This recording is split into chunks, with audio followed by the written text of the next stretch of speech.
I think you still get the speed, especially in Miller on that left flank, looking for that partnership to develop with she and Lemire, but expecting big things in her first start from Millie Clegg, and also Nakamura, who came on as a sub against Montreal and really made things happen for them.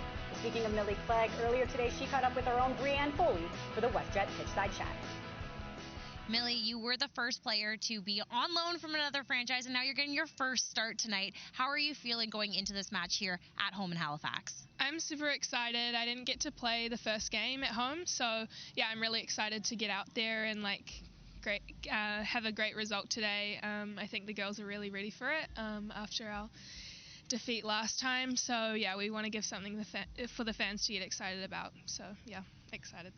Also exciting, your father is actually in attendance tonight from New Zealand. Playing in front of him, what does that mean for you today? Yeah, it's so special. He's come so far to get here. So yeah, I'm super excited to play in front of him. I love playing in front of my family. So yeah, really excited.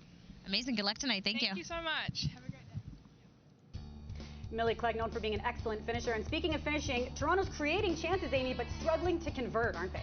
Yeah, they are. You can see Kaylee Hunter instantly at 17 years old. She's got the dynamic play, lacking a little bit of that conversion and composure, not only on set pieces, but in open play as well. So really dynamic in their attack, really threatening, but they've just lacked that final decision, the final pass. That's been wanting for them. But at least Marko Milanovic, for himself and his team, they're doing the right things, just lacking the last thing.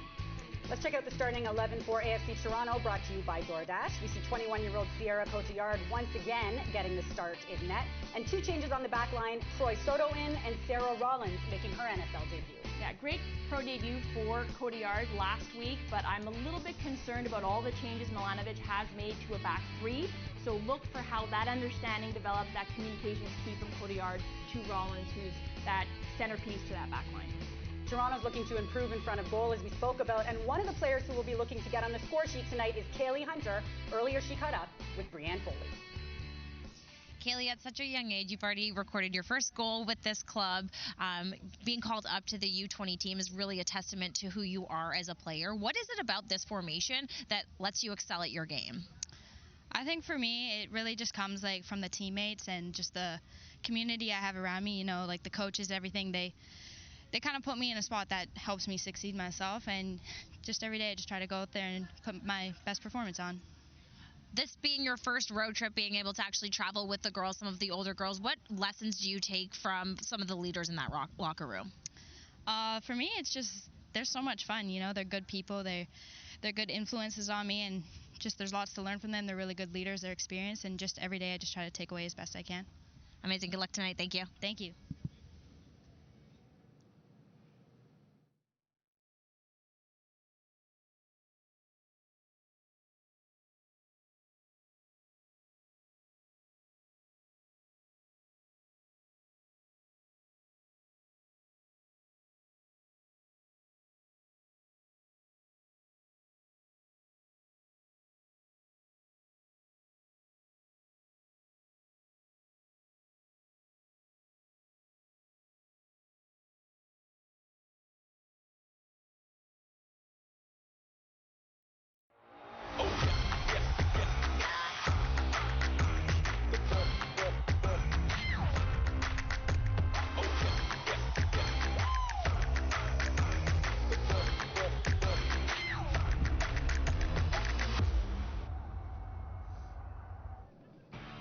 After 2 games on the road, the Halifax Tides are back on home turf, hosting AFC Toronto. The Tides are coming off a scoreless draw against the top-ranked Montreal Roses, while Toronto comes to town on the heels of a 1-1 tie with the Vancouver Rise. It's an overcast day at the Wanderers grounds, but fans in Atlantic Canada are known for showing up whatever the weather, especially with a chance to see their team pick up their first ever win in the NSL. What's up, everybody? Come on in and hang out with us. This is the NSL on TSN, brought to you by BMO. I'm Kate McKenna. She is former Team Canada captain turned analyst. This is the highly organized Amy Walsh. A little bit less notes, a little bit more organized, more streamlined today. Listen, your game notes today look chef's kiss good. Thank you, friend. You know, it's week 5 in the NSL, and you think by this point we'd be able to make some match day predictions in terms of results. But we can't do that yet, can we? No, this is the great thing. I think you've got 6 franchises, 6 very different clubs in the way that either their identities have been built, the way that their rosters have been constructed. It's a super small sample size, but at the same time, I think we're seeing a microcosm perhaps of what this season will look like at the end. I think there's a lot of runway left. There's a lot of games left to play. But the cool thing for me is maybe you're going to see something, the table's going to look different, I think, at the end. But I think you're seeing teams make adjustments on the fly. In-game has been a little bit more difficult, but you're seeing a guy like Lewis Page with the Halifax Tides. They've had a chance to get back home and work on things. Their structure's been good in defense, but now how can they get things going, get a little bit more fluent on the attack? Well, let's deep dive on one of those Tides players, Karima Lemire. She looked particularly impressive last week against Montreal, didn't she? She really did. I mean, she came in and instantly offered some stability, but a really highly physical player. But I am from Quebec, and she went to the same CEGEP as I went to, Champlain Cavaliers, shout out in St. Lambert. And she plays center mid, so she's creative on the ball. So says Coach Lewis Page. So she'll be able to unlock the offense from that left fullback position, pardon me. But it's the way that she snuffed out every attempt by Abdu, every attempt by that attacking, really dynamic attack for the Roses. Let's check out the starting 11 now for the Halifax Tides, brought to you by DoorDash. A change in formation. They're going with a 4-4-2 today rather than a 4-3-3 as we've seen. At the back, Aaron McLeod returns in net. And up front, Amy, a new combination, Millie Clegg and Megumi Nakamura. Which of these changes stands out to you? It's got to be that attacking tandem. I think that has been what's been missing for them. I think you still get the speed, especially in Miller, on that left flank, looking for that partnership to develop with she and Lemire, but expecting big things in her first start from Millie Clegg and also Nakamura, who came on as a sub against Montreal and really made things happen for them. Speaking of Millie Clegg, earlier today she caught up with our own Brianne Foley for the WestJet Pitchside Chat. Millie, you were the first player to be on loan from another franchise, and now you're getting your first start tonight. How are you feeling going into this match here at home in Halifax? I'm super excited. I didn't get to play the first game at home, so yeah, I'm really excited to get out there and have a great result today. I think the girls are really ready for it after our defeat last time. So yeah, we want to give something for the fans to get excited about. So yeah. Excited. Also exciting, your father is actually in attendance tonight from New Zealand, playing in front of him. What does that mean for you today? Yeah, it's so special. He's come so far to get here, so yeah, I'm super excited to play in front of him. I love playing in front of my family, so yeah, really excited. Amazing. Good luck tonight. Thank you. Thank you so much. Have a great day. Millie Clegg, known for being an excellent finisher. And speaking of finishing, Toronto's creating chances, Amy, but struggling to convert, aren't they? Yeah, they are. You can see Kaylee Hunter instantly at 17 years old. She's got the dynamic play, lacking a little bit of that conversion and composure, not only on set pieces, but in open play as well. So really dynamic in their attack, really threatening, but they've just lacked that final decision, the final pass. That's been wanting for them. But at least Marko Milanovic, for himself and his team, they're doing the right thing, just lacking the last thing. Let's check out the starting 11 for AFC Toronto, brought to you by DoorDash. We see 21-year-old Sierra Cotillard once again getting the start in net. And two changes on the back line, Troy Soto in and Sarah Rollins making her NFL debut. Yeah, great pro debut for Cotillard last week, but I'm a little bit concerned about all the changes Milanovic has made to a back three. So look for how that understanding develops, that communication is key from Cotillard to Rollins, who's that centerpiece to that back line. Toronto's looking to improve in front of goal, as we spoke about, and one of the players who will be looking to get on the score sheet tonight is Kaylee Hunter. Earlier, she caught up with Brianne Foley. Kaylee, at such a young age, you've already recorded your first goal with this club. Being called up to the U20 team is really a testament to who you are as a player. What is it about this formation that lets you excel at your game? I think for me, it really just comes from the teammates and just the community I have around me. You know, like the coaches, everything. They kind of put me in a spot that helps me succeed myself, and just every day I just try to go out there and put my best performance on. This being your first road trip, being able to actually travel with the girls, some of the older girls, what lessons do you take from some of the leaders in that locker room? For me, it's just they're so much fun. You know, they're good people. They're good influences on me, and just there's lots to learn from them. They're really good leaders. They're experienced, and just every day I just try to take away as best I can. Amazing. Good luck tonight. Thank you. Thank you. All smiles for Kaylee Hunter there, and all smiles for the players as they make their way out. And you have to imagine the fans at the Wanderers grounds are smiling too. When we return, Amy and Nigel Reid will bring you first half action from Halifax as the Tides take on AFC Toronto. You're watching the NSL on TSN, brought to you by BMO.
1, 2, 3, check, check, check. Play-by-play, Mike. AFC Toronto against the Halifax Tides. Hope you can hear me loud and clear. 1, 2, 3, 4, 5. Amy on color and analysis. Ooh.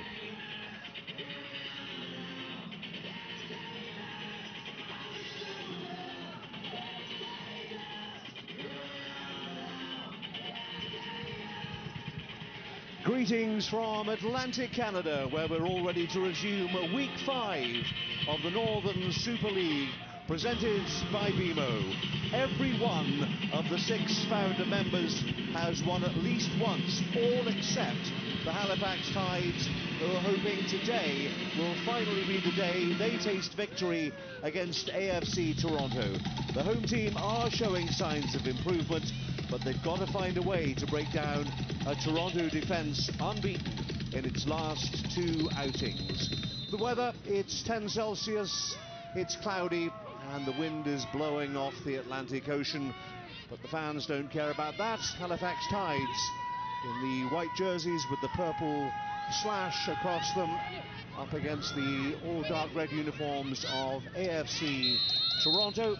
Both these teams coming off draws last time out. And Amy, we mentioned it, the Tides, they want to get that monkey off their backs. They want to get that first win under their belts. Absolutely, that's something that Lewis Page and the Halifax Tides will be looking to do, but more than that, it's the performance underneath the result. I think it's important. They've made strides in every one of their matchups that they've played, and today I think is another occasion. Yes, you want the 3 points, but it's also an opportunity to build on what you've established already. Kaylee Hunter caught offside as she was preparing to make the first cross of the game. As you look at Lewis Page, well, we spoke to him yesterday. He said, do you feel that first win is coming? And naturally enough, of course, he said, of course it's coming. It's just getting across the line. It's what you're meant to say, I think, but you could tell that he believes that he has the pieces to do it. And I think you've seen some rotations today. You've seen some changes to the 11 that, and their shape as well, that will allow them hopefully to be a little bit more fluent going forward. So Halifax Tides start the day at the foot of the table in 6th place, just 1 place behind AFC Toronto. To make a fast start, second home game at the Wanderers grounds. Way back to Sierra Cotillard, who clears out. When in doubt, get it out. Sometimes that is the best form of defence, and allow your defenders to regroup. What the Halifax Tides don't want to do is what happened in their opening home game, where they were, 3 down in the first half an hour and never had a chance to recover. Now looked quite leaky, a little bit shaky, and Erin McLeod, you can be sure this season veteran and legend of the game that she is not thinking about that performance. She's looking forward. She's forgotten about that, but those will have been learnings in this small journey so far. So a better performance I expect today from Erin McLeod, but also defensively from the Tides on set pieces. Colby Barnett with the throw, cleared away out of the penalty area. Ball is there to be won in midfield, and Toronto making the early running with Emma Regan, the captain, wins the throw, level with the edge of the penalty area. To Barnett, the American, getting into the danger zone again, perhaps. Patient build-up play so far. Regan, this is towards the edge of the area, all the way through, safely into the hands of Erin McLeod. And you can see there when Emma Regan's looking to spray, maybe change the point of attack for AFC Toronto. There's a really compact, well-organized Halifax Tides team, so they're looking to maintain that today and just layer on a little bit more threat going forward. Now it had to be quickly off her line there. It's a bit of a no-look pass. Pickett picks it up. In midfield, Victoria Pickett. Now it's Ashley Cathro, one of 3 centre-backs. That's the way of it for AFC Toronto. They tend to play with 3 at the back and wing-backs. Troy Soto on the right-hand side, And Sarah Rollins, keep an eye on her, wearing 14, making her NSL debut at the age of 20. Right in the middle of that back three. Big responsibility for her today. It really is. I mentioned it off the top, talking to Kate in the pregame, that it's not only the responsibility to take that upon herself and to have the backing of her coach to assume the responsibilities of being the heartbeat of that back line, but it's to do it in front of a goalkeeper who got her pro debut last week. Chance here perhaps, well, overhit unfortunately by Gianna Crichton, all the way through to Cody Yard, who continues to deputise for Sophia Mana, who is out of action at the moment with a mouth concussion. Hopefully she will be back in the not too distant future. But for all these young players, you've got to earn your spot and then prove that you can do it on the big stage. It's all very well doing it in training and practice, but this is match day. That's it. This is the true test. Good press from the Tides to force Toronto back. Spread out to that far side for Nikki Small. Making her way towards the edge of the penalty area. Can they get the service in? Second try here. In the way is Lemire. Ball finally comes in. Volleyed out of play on that far side. Yeah, Lemire's so good last weekend against the Roses and snuffing out and thwarting any attack from Latifa Abdu. We've seen how dangerous she can be, so she picks up right where she left off last weekend, not allowing who's that, Ashuri, excuse me, to get by her. There's Lemire, formidable figure. Very close to Ashuri. Now can they get the ball in the box this time towards the far post? And it is the opening goal for Toronto. And Colby Barnett was unmarked on the far post, took it first time and struck it past Erin McLeod, who's screaming at her defenders. First blood to the visitors. It's the Tides 0, AFC Toronto 1. Well, you had mentioned it, Nigel, that they'd be on high alert to not concede on a set piece, but off of a throw, and Nikki Small, who's been so dangerous for AFC Toronto in chance creation and really pulling the strings on the attack, finds Colby Barnett, who is so often the one playing provider from the left flank. So almost flank to flank there, and success early on for AFC Toronto. The early breakthrough again. Across the punt, Cody Yard wasn't sure. Just got enough on it. Had some defenders there for some assistance. Away they come again with Emma Regan.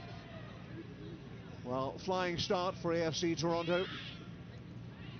But as far as the Tides are concerned, we mentioned it right at the top of the show. They conceded early and often against Calgary, and a similar start in their second home game. Yeah, and only through, this is their fourth game. So a lot of the other teams, 6 across the league, this is on to their 5th, their match day 5. But again, there's been a clear progression and things that they've worked on, things that they've addressed. So, you know, they're going to want that one back for sure. But at this point, you just have to reset, you have to respond, and you have to continue to have the same game plan that you entered with. And I'm not sure, Nigel, if you're up with the latest hairband style in women's soccer, but Desi Scott has the pink one, and Nikki Small usually has the thicker white headband. Today going with black, and looks like it's paid off. Destroyer's been wearing that pink headband since I'm guessing when I first started covering her in the 2008 Beijing Olympics. I don't think it's changed. I'm sure it's been washed a few times. Yeah, I think it has. So, Toronto on top and threatening again. They've made the faster start and rewarded for that. Esther Okoronkwo into the area. She already has a couple of goals to her credit. Sierra Miller has a little bit of room.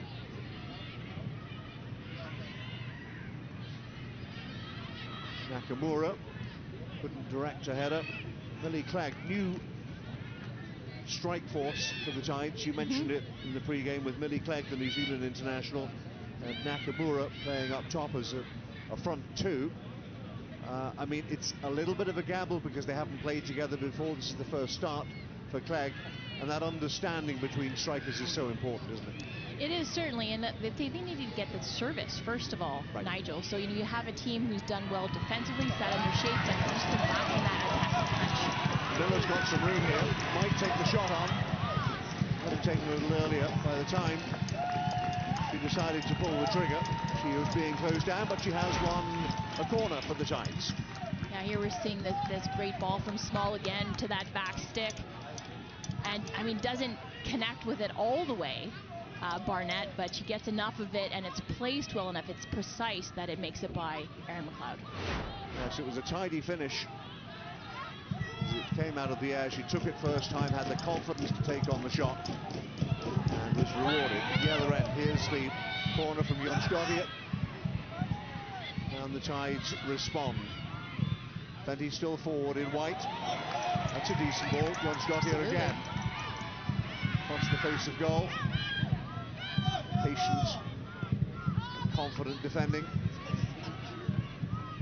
Finding Hunter.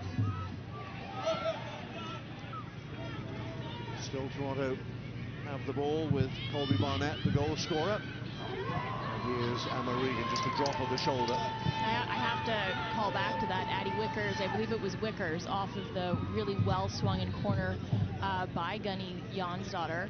And it finds her right again, so they're on the recycled possession and they're able to keep that attack going. Shuri.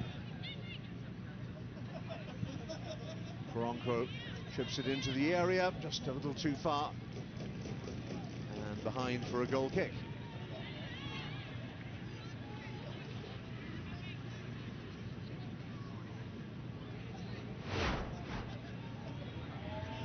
So Hunter's just looking to shield the ball there and gets in.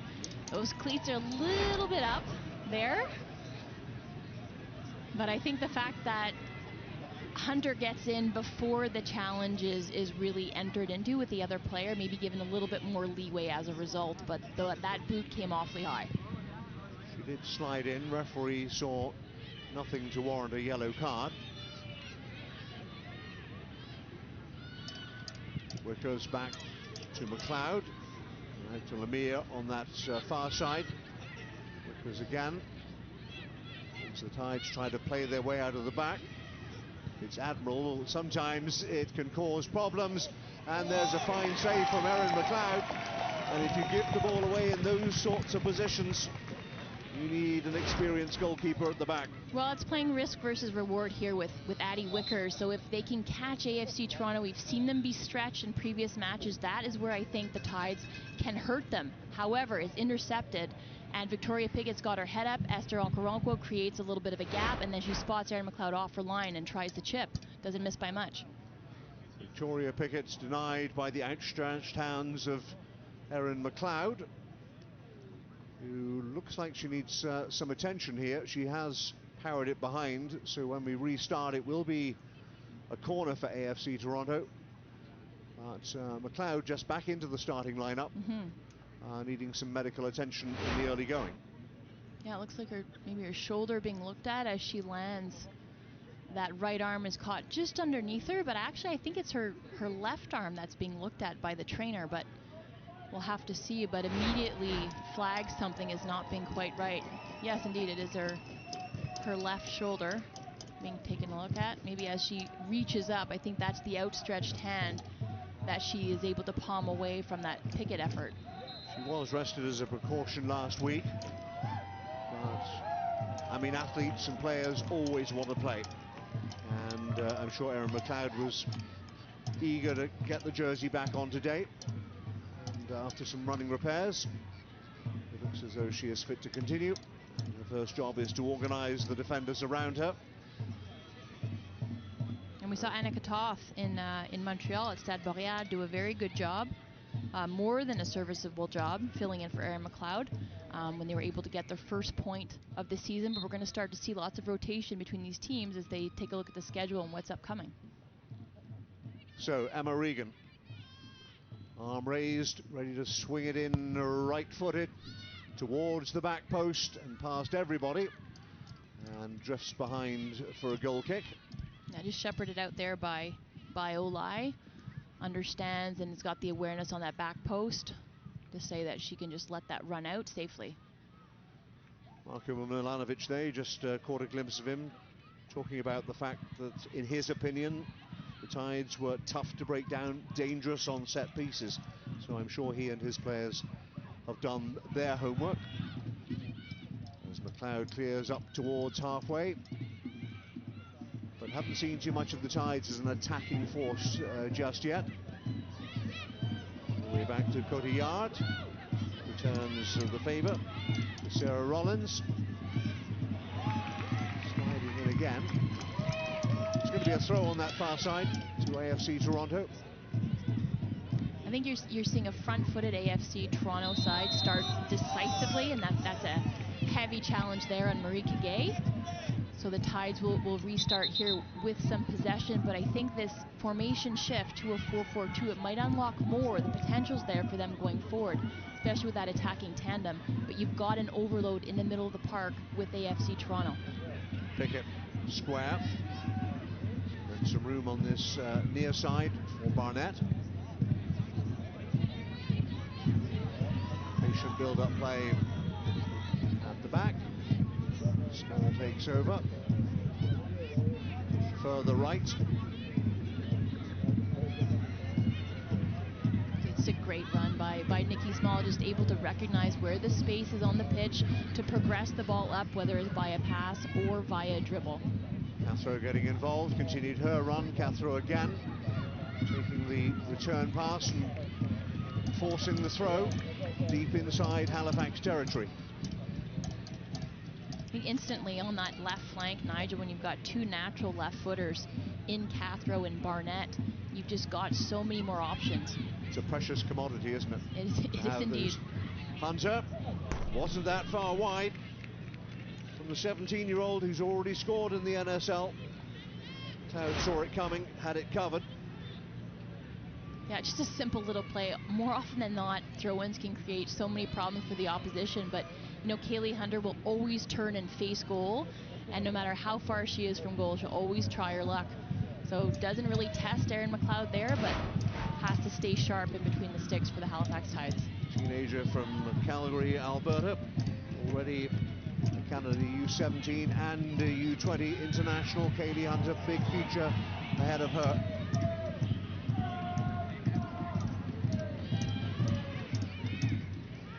Small again, creating some room and space for herself to protect the football. It's AFC Toronto make their way forward again with Cathro and Rollins. They'll try their luck on the right-hand side, Guy. Here comes Hunter again. My goodness, she's everywhere right now. Chance for the Tides to clear. That's a little better. Yeah, well played by Lemire. Really heads up, finds a player, connects with Nakamura. And that's probably only her second touch of the match here, Nigel, we're into the 18th minute now. So you talk about this attacking tandem and the potential that it brings you on the attack, but they haven't been involved at all. They've been forced to defend, but at that, they haven't really moved into the opponent's defensive third. And to be frank, they gave it away cheaply in midfield, having done the hard work of getting themselves out of the danger zone. Connected initially, but then the next pass was lacking in quality. Here come Toronto again. Shuri making her way towards the penalty area.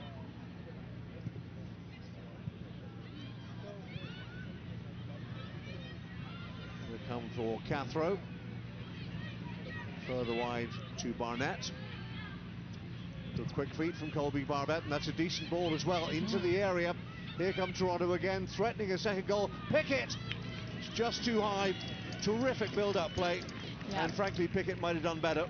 Yeah, really great build-up play, great spell of possession by AFC Toronto, and you're seeing Barnett again, the architect of this attack, keeping possession, but then spotting. You had Pickett making a really deep run as well, but Ashuri's coming all the way over from that right flank, and a wonderful first touch by Victoria Pickett to get it out of feet, but that just final strike, always leaning back, and that was always going to go over the bar.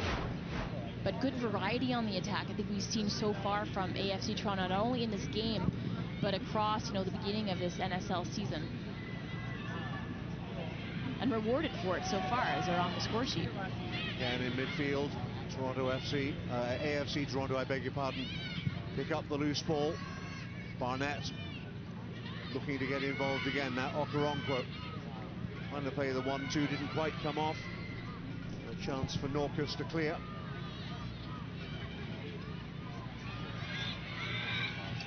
Yeah, misread slightly there, I think, by Kaylee Hunter, who was just looking for that pass, slipped through. And I think Esther Okoronkwo was looking for the 1-2. Free kick will go the way of AFC Toronto. Yeah, just a bit of a clumsy challenge there. I don't think there's any intent at all. But clearly a blatant foul there. So one here and a foul, free kick for AFC Toronto. Cathro, Rollins, and he forward again. This time a more direct ball towards the edge of the penalty area. Looking for the flick, it's going to come to Regan. Spreads it wide on that far side for Small. Thinking about the shot, rather scuffed it. And it's just drifted behind for another corner on that far side. Something we've seen also from AFC Toronto, we'll just see the replay here with Nikki Small taking it herself, taking it inside to that left foot. Not quite enough power or precision on that shot, but it's enough to earn her team a corner again. But you're seeing a nice interchange between Ashuri and Small, and you saw Pickett and Ashuri in with Okoronkwo, troubling Erin McLeod on that shot from Small. Kaylee Hunter has gone across that far side, I believe, to take the corner, but not before the referee has had a word, I would imagine, with a couple of opponents who are a little too close to each other. Happens on every set piece. And now the referee is satisfied. As the corner is swung in left-footed, decent delivery again. McLeod started to come, trying to get it away. Nakamura, shot came in. McLeod had time to see it coming. Yeah, that was Emma Regan on the try, and then another quality corner kick from Colby Barnett, who continues to be central to success on set pieces for AFC Toronto, but also just the quality of service coming from the wide areas. For the runner, Sarah Miller. Might yet win it. In fact, she just got the last touch as she tried to turn and control. Soto. Right-hand side of that back three for AFC Toronto. Not there, says the referee. When we spoke to Lewis Page, Nigel, he was talking about wanting to get the likes of Lemire on the left as the fullback, and then Norcus. Needs to be dealt with. Rollins took a ricochet. And then Norcus on the opposite side, really get them more involved in the build-up, but then also on the attack. And then Creighton getting a little bit higher, so you almost have an attacking five. We haven't seen it at all. Creighton has just been busy shuttling, covering ground, trying to rein in the amount of numbers in the middle of the park, for AFC Toronto. So it's going to be a tough slog if they continue to sit in this shape. I'd be surprised if we didn't see some adjustments, not in the way of personnel, but just in their structure. Clegg and Nakamura have been peripheral figures so far. An all change, of course. Pushing back from McLeod. Goes up towards halfway. There was a push in the back from Pickett there. Well, I saw it from up here. Yeah, I'm sure the referee did too. Victoria, it was two hands, not just the one hand. I think maybe she's implying that Gunnion's daughter goes over a little bit early, but I think there's a difference in size and stature there, so that's two hands firmly in between the shoulder blades, and no matter who you are, I think you're going over on that one.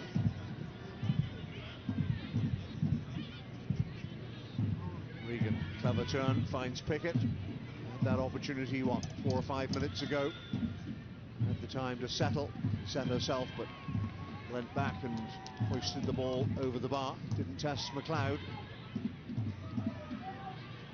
But I think as we move into the second half of the first half, if you see what I mean, I don't think there's any question that AFC Toronto have been the better of the two teams, the more aggressive. They have been. They've been on the front foot immediately. We have seen this from this side, but we talked about it in the pregame that they've underperformed relative to the chances they've created, relative to their XG. So big chances, big opportunities that were left wanting, where they didn't quite have that composure, that ruthlessness.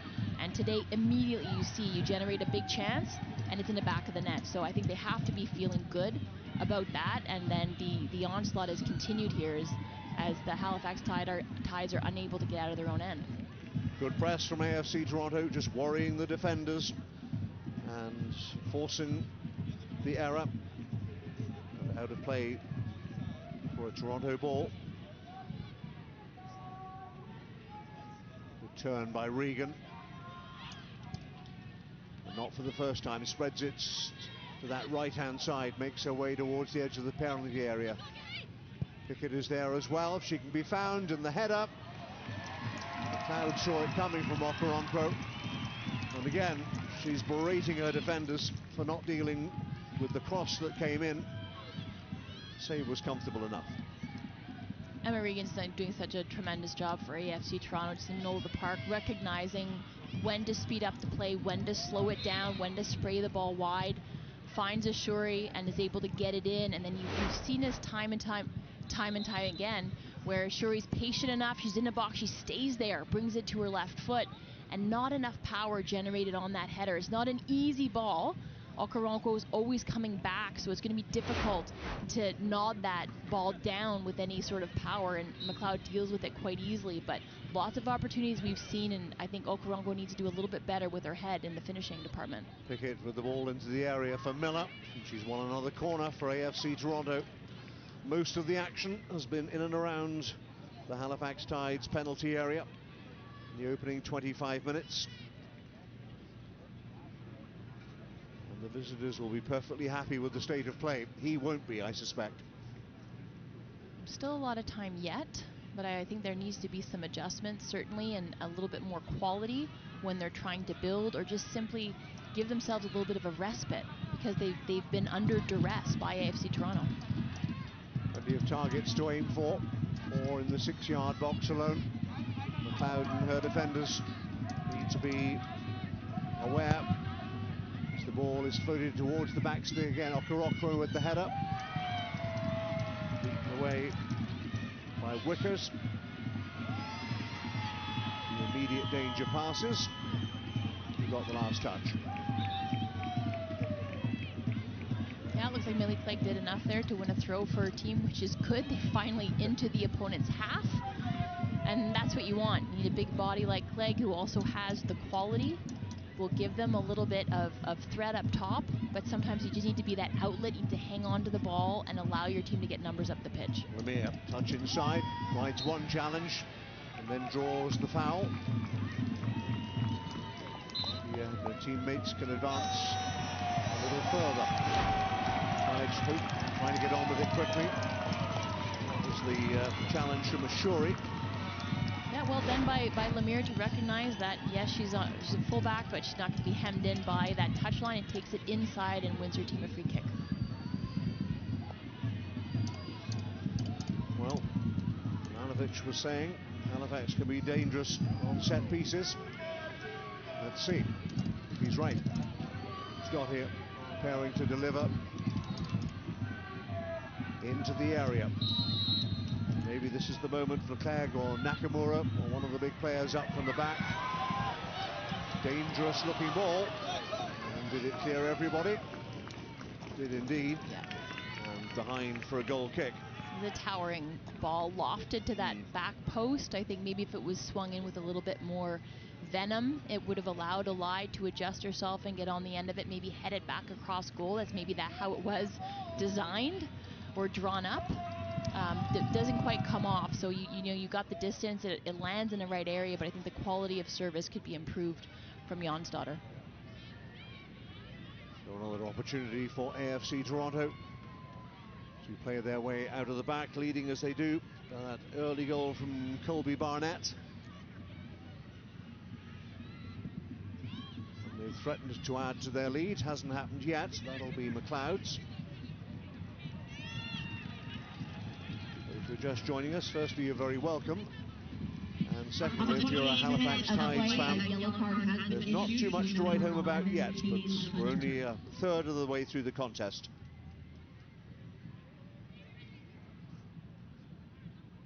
Well, you see a yellow card having been shown to Kaylee Hunter. That was for dissent after the free kick had been awarded. So Kaylee Hunter is the first player into the referee's notebook, and will have to mind her P's and Q's for the next hour or so, I suppose, Amy. And her high boots. Well, that too. Hesitation from Soto. That's never a good idea. She thought it might be drifting out of play. Tides had other ideas. Into the area it goes.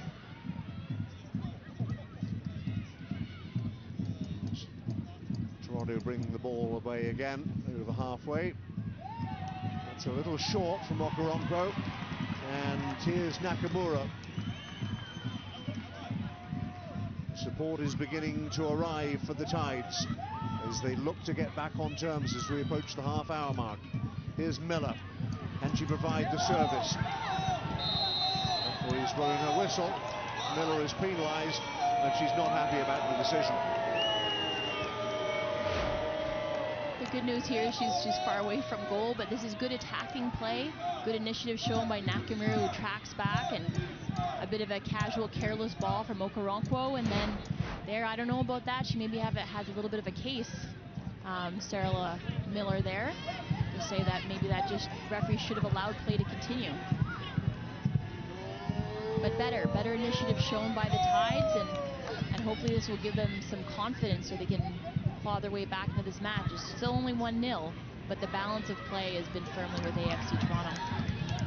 Miller with one challenge. Too many red shirts in the way. Referee happy with the challenge. The visitors with the goal scorer Barnett's in possession. This is a better press from the Tides, trying to keep them hemmed in. Barnett looking for an exit strategy. Nigel, I'm usually really pleased to see a referee play on there just with a little bit of contact, but you call the one earlier on Miller and then you allow that one to go on, and so the players don't really know anymore. So a little bit more consistency from the referee I think would help to allow the physical play, but then you know where the line is. Okoronkwo trying to bully her way through. Soto takes over, chips it all the way back to her goalkeeper. Distributes it in the general direction of Ashley Cathro.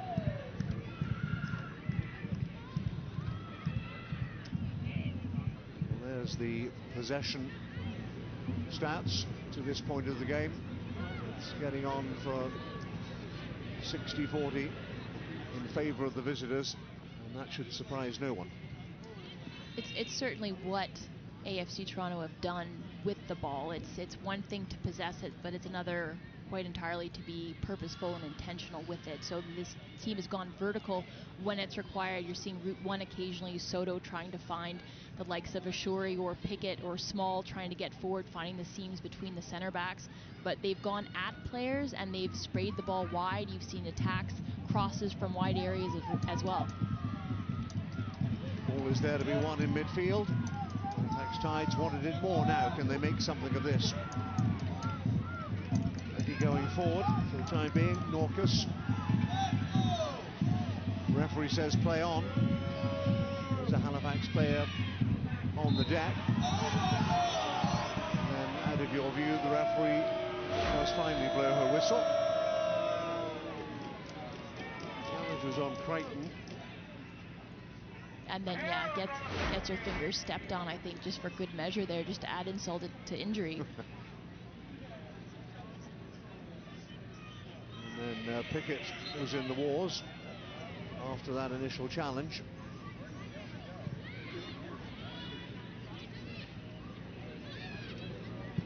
Soto to that far side. Chip forward up the line. Tides will take over for the time being. Nakamura gives chase. There's Rollins. It is a Tides ball. Nakamura will make her way forward. Lemire will take the throw. Can the Tides build something meaningful here? Not like that, unfortunately. No. That's where you need to find feet. Referee allows play to continue and hits her, but plays on anyway. But the Tides, you see them move out of their own, of the middle third into the attacking third, but then can't quite figure out how to turn and face goal or to be a little bit more threatening on the attack. They haven't really found a way to be dangerous in the defensive third or in their own attacking third. They haven't really challenged that back line for AFC Toronto. So Rollins is her pro debut. You've got Cody Yard, who's only got one game under her belt. Both have remained untested. So if I'm Nakamura and Clegg, looking for service and trying to occupy those center backs, challenge them, push them around, gain some space for Creighton up or a little sitting beneath them. So Lemire, we mentioned, you got a yellow late in the game versus the Roses.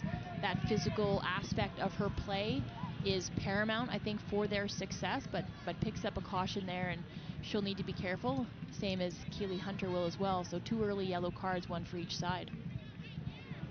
Yeah, into the referee's notebook for that last challenge. Back and face, as they say. And there is confirmation of the caution. 10 minutes to half-time. AFC Toronto in the ascendancy, looking to build on that lead. This is an opportunity for them for sure, if they can get the delivery right. I'm sure Lewis Page is aware of that. Doesn't want to see his penalty area peppered with chances from the visitors again. What can AFC Toronto build from here? Have something off the training ground. Waiting for the referee's whistle. Here it comes. Left-footed delivery towards the penalty spot. Ball is there to be won, and it's almost fell to Sarah Rollins right up there. But the ball just drifted across behind for a goal kick. Yeah, Rollins, who can be dangerous on these set pieces, so it's headed away by or up in the air by Norcus, and then Pickett is able to get a hold of it, and with some pace on it, connects well.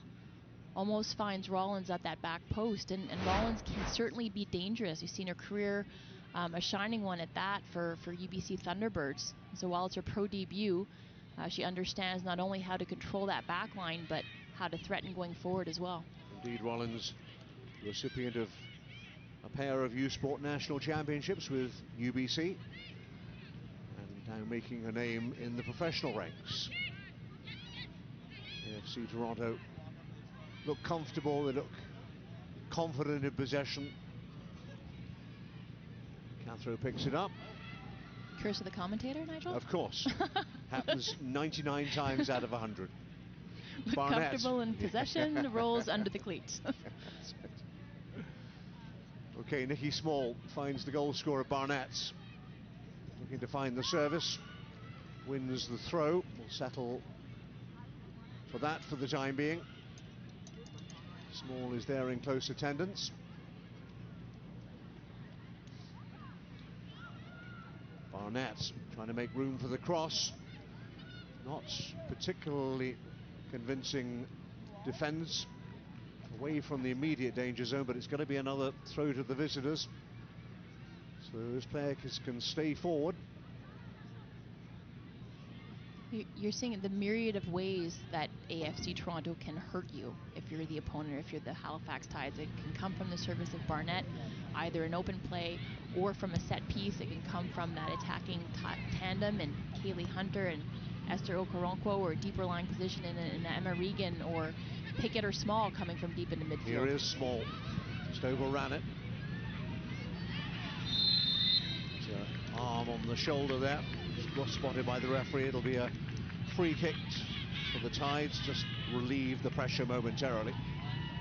So then the question remains, who's going to ignite the attack for the Halifax Tides? Who is going to be that player?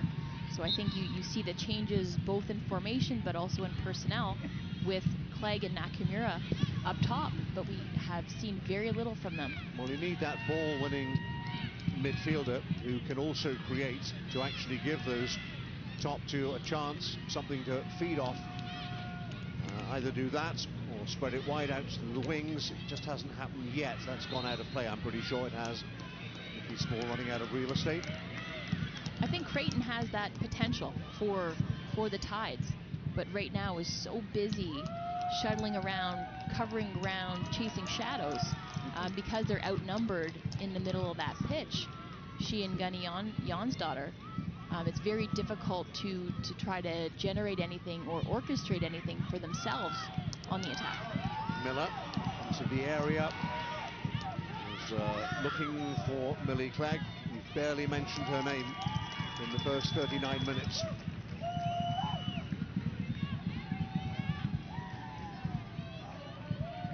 So Norcus again. It's the return ball. It's gone out again. It has to be a little more tidy than that to worry that AFC Toronto backline. Something that the Tides have really failed to do in this first 40 minutes. There's plenty of time to go. And we'll see here is from the opposite side. We saw Gunny Jonsdottir from the left-hand side earlier, just floated a little bit too much to that back post, so now maybe a little bit more driven, a little bit more pace on it. It'll be easier for the forwards running on, or for the personnel running on. Slandic veteran towards the back post again. They're queuing up. But again, AFC Toronto with Okoronkwo back doing some defensive duties will bring it up the line until she's robbed of possession. They kept it in. Now, and they make something of this. A 50-50 ball. And that's just chipped forward as far as Erin McLeod out of her area to restart for the Tides. Inside the last 5 minutes of a first half that has been in large parts dominated by AFC Toronto. With the attempts on goal, they're 8-2 in favour of the visitors. That is a more telling stat than the possession that we saw earlier. So, I mean, one informs the other. Right. But I think that's the one that you look at and you can see how dominant AFC Toronto have been. I think the tempo's slowed a little bit here, maybe creating openings for the Tides. Now then, Clegg, first chance to look at goal. Clegg takes the shot on. Needed the save from Cotillard. Almost got its way back to Clegg again. And the first real dangerous moment for Halifax Tides.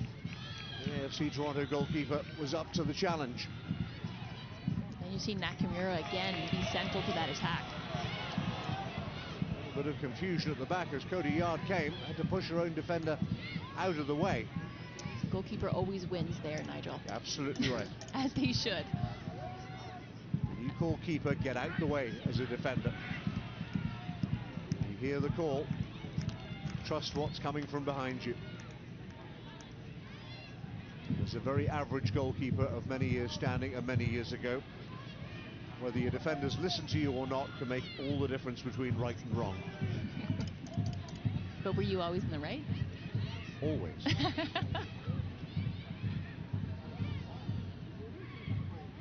Wickers.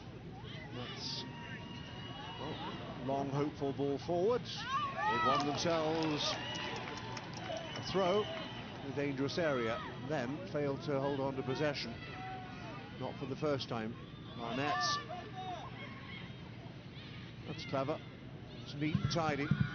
It's clever and neat and tidy by AFC Toronto, but Halifax Tides had 3 players there, and they were hesitant, and they didn't all work in concert, and that allowed AFC Toronto to get out. And the counter-attack is on in a flash. Pickett should have turned.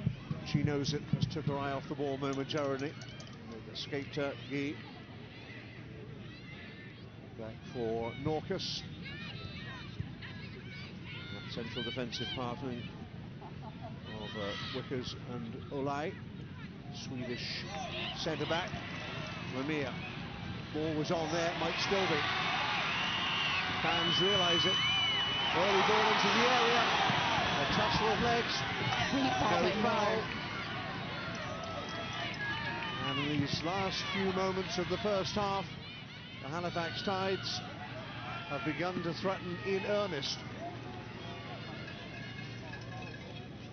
And whether that was just in recovery, but or not, or whether it's by design and instructed by Lewis Page, you've seen Marika Gay and Sarah Lemiller swap flanks, and it immediately pays dividends for the Tides, not the Hides, the Tides.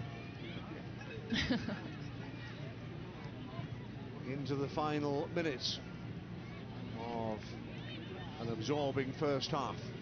Week 5 of the Northern Super League, presented by BMO. We're at the Wanderers grounds in Halifax, and AFC Toronto unbeaten in their last 2, looking to extend that record against the Tides, who are still searching for that first NSL win of the season. Cathro might come off. It'll be a Halifax ball. There was certainly contact as the ball came over here from Hunter. What happens next? How about that? Was there contact? Was there a foul? There was certainly contact, but I think that's two players coming together after you see Clegg get a shot, get a crack at that ball that's coming across from Miller, and that was Lemire was able to find her in the channel after she missed on the first crack, gets a second go at it and finds her in there. And then there's Esther Okoronkwo, who will get booked herself. So referee busy through the first half, Nigel. 3 yellow cards. Okoronkwo joins her teammate Katie Hunter. For the Tides. Minimum of 2 minutes added time. There is a confirmation of the yellow card for Okoronkwo for delaying the restart.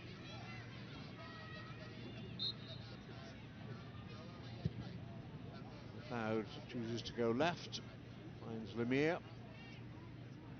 Forced back again, good press, 2 on her, and they've taken it away with Small. And Okoronkwo again making her way towards the penalty area. She in turn is dispossessed. Yep, snuffed out by Addie Wickers. Does well to thwart that attack. And Esther Okoronkwo, who always loves a little bit of runway in front of her.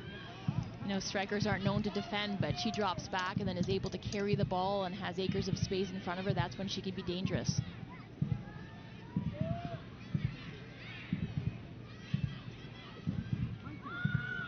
One final attack perhaps in this first half for AFC Toronto, who lead on the 45th minute of play, a yellow card single goal to number 33 by Colby Barnett. AFC Toronto, Esther Thoughts on the Okoronkwo. first half, Amy, as we approach half-time?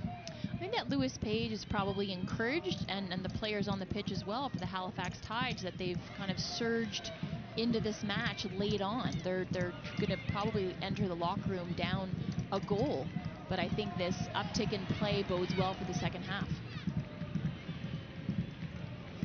Certainly more positive signs of life in the latter stages of the first half, as the referee prepares to blow her whistle for half-time. We've played the additional 2 minutes. Nikki Small may not get round to taking this throw if she delays any longer. And Anne-Marie Canwell blows her whistle for half-time. Okay, AFC Toronto lead at half-time. That's early goal given to them by Colby Barnett against the Halifax Tides. This Northern Super League match is supported by Simons, proud fashion partner of the NSL.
Welcome to the NSL halftime, brought to you by BMO. And the score after 45, 1-0 into that goal, because it is indeed our Intact Insurance move of the half. This happened at the 5-minute mark, a goal courtesy of Colby Barnett. Amy, what did you like about this? Yeah, off of a throw, I think that the Tides were going to be looking to be a little bit more compact and resolute defensively off of set pieces, but not expecting it off the throw, and a great ball by Nikki Small to find Colby Barnett at the far stick, and she usually plays provider. Doesn't connect with it, I think, quite the way that she wanted, but it's precise enough that it beats McLeod.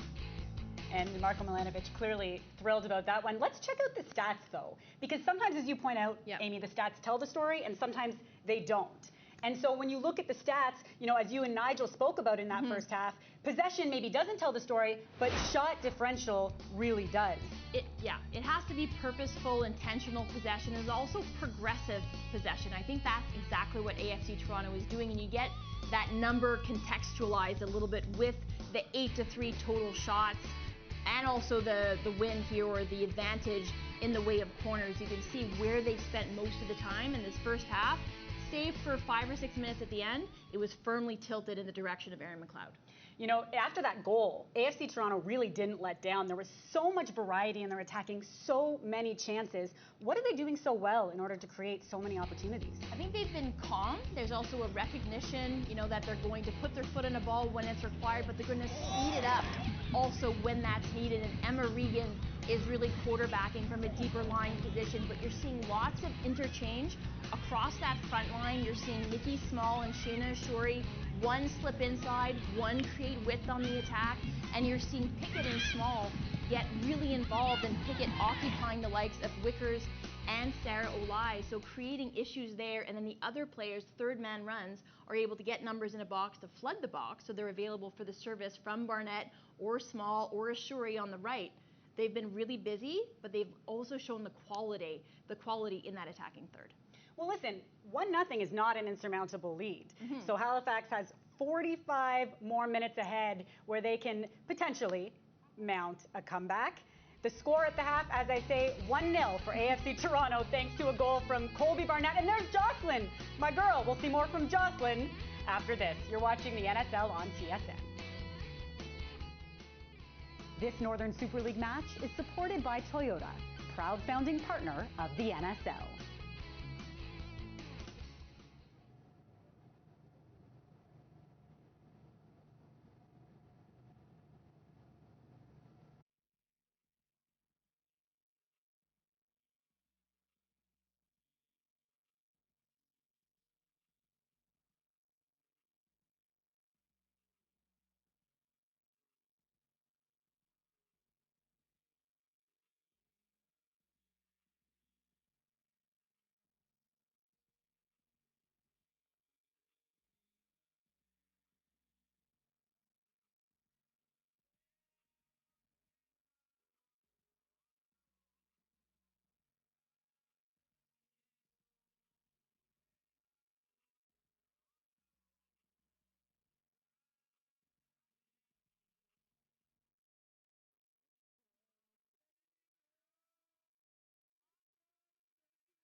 listen, after this next segment, you may like Amy Walsh a bit less or a bit more because we are going to have her go on record and pick her top 3 goals of the NSL season so far. And there have been some beauties to pick from, So let's start. Number 3, who you got?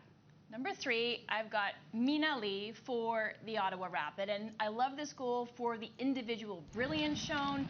It's amazing solo effort. You've got great runs. You've got a DB Pridham taking defenders away, but there's a determined Mina Lee who's never giving up on this, finds a little bit of daylight, and slips it past the goalkeeper. So I love this goal too because it's different from all the other types of goals that we've seen so far, and we've seen some high-quality goals, Kate. It's so true, and I remember on the call you guys were saying she kept going and going and going. She didn't stop, and that was Ottawa's first ever goal, so a heck of a goal. Absolutely. It's like me on the desk sometimes. Just keep going and going and going, and you reel me back in. But we didn't want to reel Mina back in there. We wanted to let her go more. That's right. Just like I never want to reel you back in. But listen, goal number 2. So that was 3. Yep.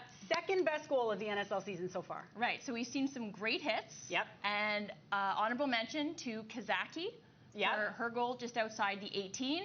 But number 2 here goes to Esther Okoronkwo for AFC Toronto. So she's fed the ball by Pickett, and then she's got acres of space here. And I think she knows instantly, as soon as she receives the pass, that she is taking Allie Green to that inside, favored left foot. Green doesn't close her down, and she's maybe about 20 yards out, and it's the sweetest of strikes where it's always bending far stick. And that is what I think Marko Milanovic and her teammates, but more importantly, Esther Okoronkwo herself, she knows she can do that, so I think we expect more from that from her. But number 2 so far. I watched that goal about 10 times, the way it curved in. That's the way it did it. It was a beauty. Okay, so what could be better than that? Our top goal of the NSL season so far, Amy. Yeah. No pressure. This one is an audacious strike. It's a hit, it's bending, there's movement on it, it's a knuckler, if you will, but it's hit with pure power, and that's Latifa Abdu for the Montreal Roses. So when they were away, remember, Tanya Boychuk got the opener, but this is away, and all of a sudden, the 3 goals in that first half, and Latifa Abdu, this is the angle that does it for me. She gets that touch, creates some separation between she and the defender, and that's going far stick, a little bit of movement on it, and it bends back to find the stanchion. I love that word so much. My college coach, John Walker, used that for the first time, but it's finding that side netting. That's when you know it's a sweet, sweet strike. Well, there you have it. Amy Walsh's top 3 goals of the season so far, courtesy of Mina Lee, Esther Okoronkwo, and Latifa Abdu. And if you have any disagreements, it's at Amy13. I'm kidding. Don't at her. No, seriously, at me. She likes it. She does like it. And listen, the great news, there were a ton to choose from, and it's only week 5, so we're definitely doing this again. Well, there you see some Tides fans, performers who have dressed for the theme of the match, Country Showdown. Our producer says they dressed for a hoedown, but came for a showdown. And the showdown continues after this. Colby Barnett has put AFC Toronto up 1-0 in a dominant first half performance. Second half action coming up.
This Northern Super League match is supported by DoorDash. proud founding partner of the NFL.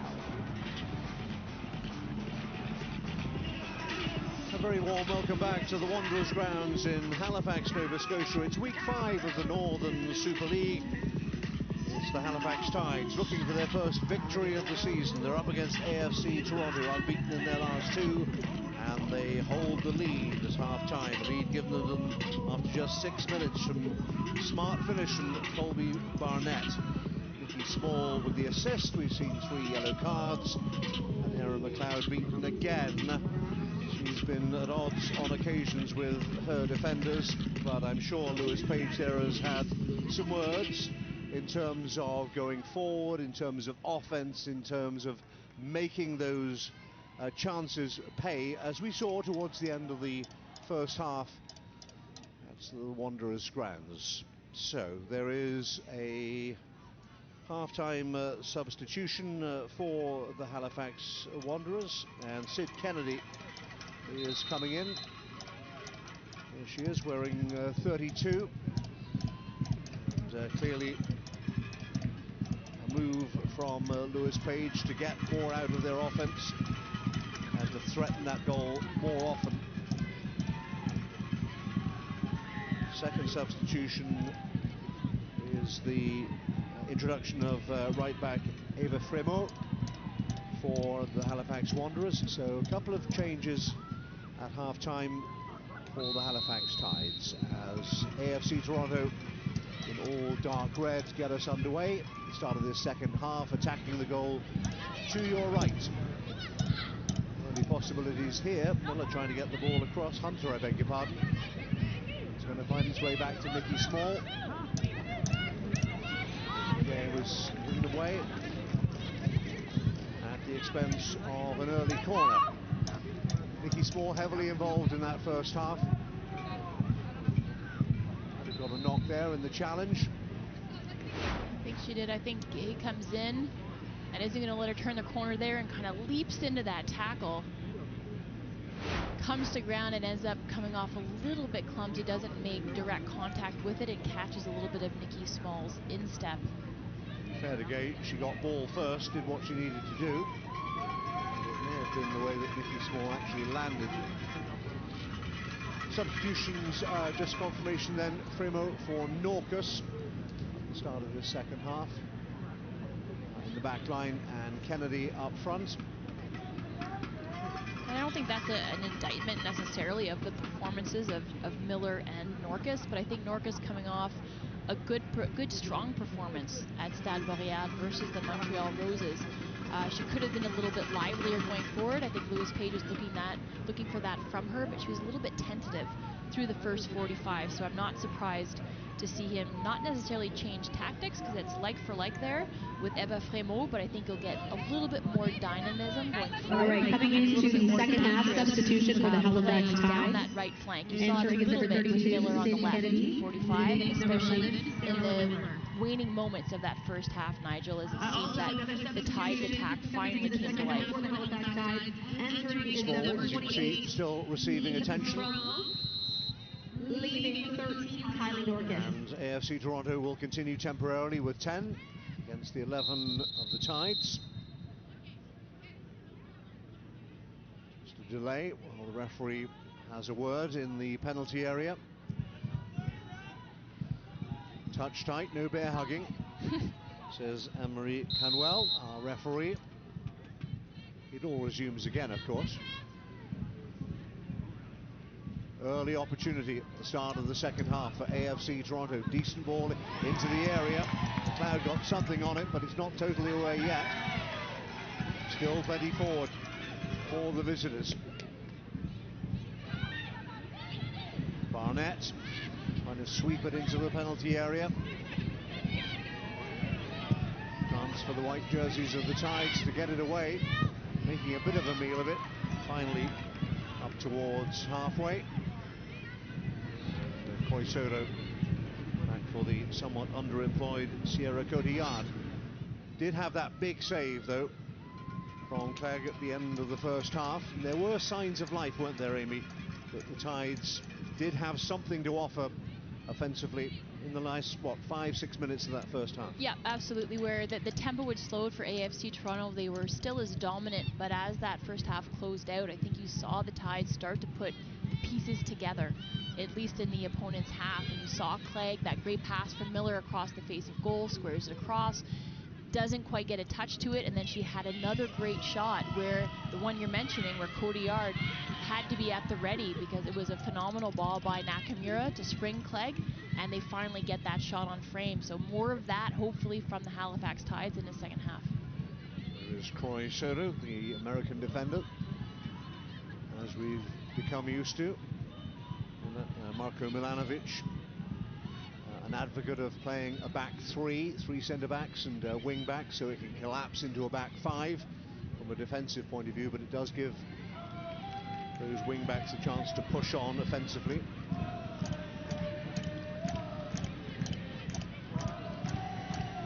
Maybe looking to be a little bit more aggressive in the way that they're deploying that press.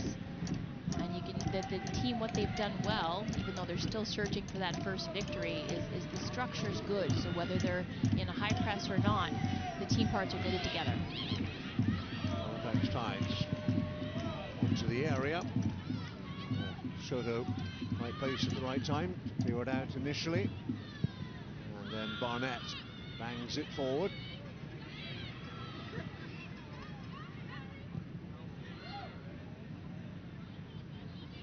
Wickers for Lemire, likes to get forward, waiting for the challenge to come. Will the ball stay in play? It doesn't. Trying to curl it up the line, looking for the run of Marika Gay. And I believe earlier that ball that was played in, I think it was by Creighton. You saw a really deep AFC Toronto line, almost on their own 6, with Rollins back there, just in front of Cotillard. If I'm the Halifax Tides, I'm looking for that again. Try to create space by dropping them back, and then you get movement from Gay or Kennedy or even Jonsdottir, who sits a little bit deeper but has generated a lot of the chances that the Halifax Tides have produced so far through 4 games. Small was a little hemmed in there. Played it, tried to curl it up the line, but it drifted out of play. Lemire with the throw. Reminding you that Lemire is one of 3 players on yellow cards. Lemire for the Tides, Katie Hunter and Esther Okoronkwo also in the referee's notebook in that first half.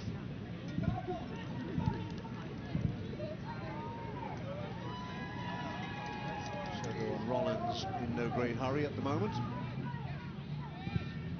Soto knocks it forward, inviting the run. Oh, and a slip there. They might let in Hunter here. Got a little fortunate. The press inevitably is on. Gay trying to get hold of the ball and control it. A little bit of shirt holding there, and the referee spotted it. Will be a free kick to the Halifax Tides. And Nakamura, forced to drop a little bit deeper, is going to be helping out defensively, but wants to get involved, needs to get on the ball.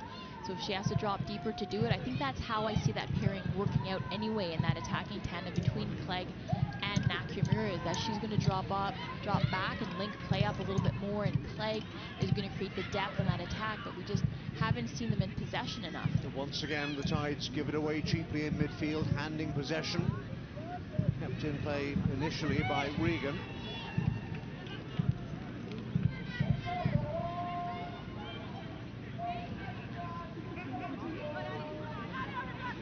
Marko Milanovic, animated, trying to get the message onto the field. He spotted something there. Here's Small. Well, we saw her effectiveness in the first half, setting up that opening goal. This time, Ashuri with the ball into the area.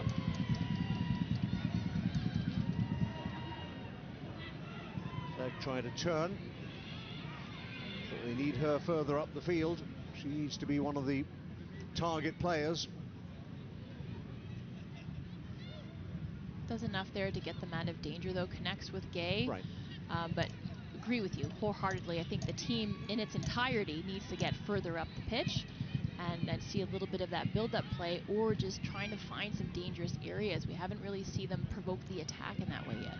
Ball forward looking for Okoronkwo. Her first touch wasn't the best, and it was comfortable enough for Erin McLeod. But, well, you were talking about some outstanding goals we've seen already in the NSL, and Okoronkwo has already shown exactly what she can do, and across the face of goal that was dangerous. Pickett couldn't quite control it, and it span away from Okoronkwo there. I love the pop on that cross by Kaylee Hunter. There's Small combining with her again. It's done really well to be involved in the attack for AFC Toronto, but looks like nothing. It puts her foot through it and whipped in there, and if Pickett gets a hold of that one, it might be 2 for AFC Toronto. Ceremonious push. Referees will allow it to continue for the time being.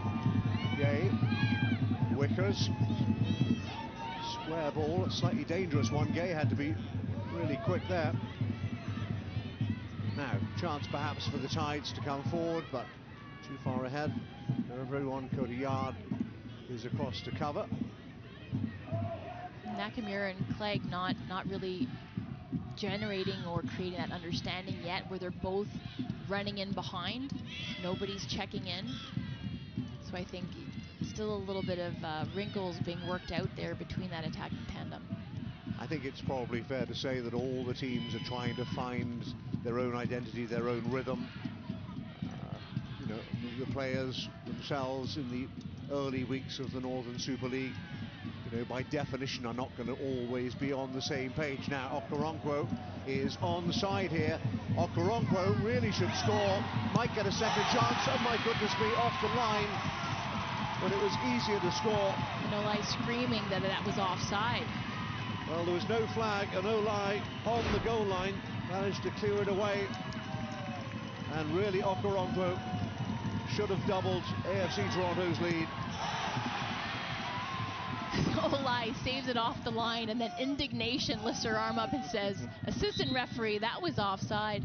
But I think Esther Okoronkwo, we talked about the composure needed, the ruthlessness needed by AFC Toronto, and always wants it on her left foot. That's her favorite foot, but you have to recognize, have the awareness of what's around you. Touch it to your right and drive the shot far post. She's not even able, or she gets the shot off, but it's saved off the line. 10 minutes into the second half. Toronto should be leading by more. Tides hanging on for the time being. Dodged a bullet there. Corner towards the back post. Okoronkwo is trying to get there. Clegg hooks it away. So just left it for a moment, let it bounce. In the end, there is enough time for Cody Yard to clear up to halfway. A push in the back from the Onsdot here. Will mean a free kick for AFC Toronto.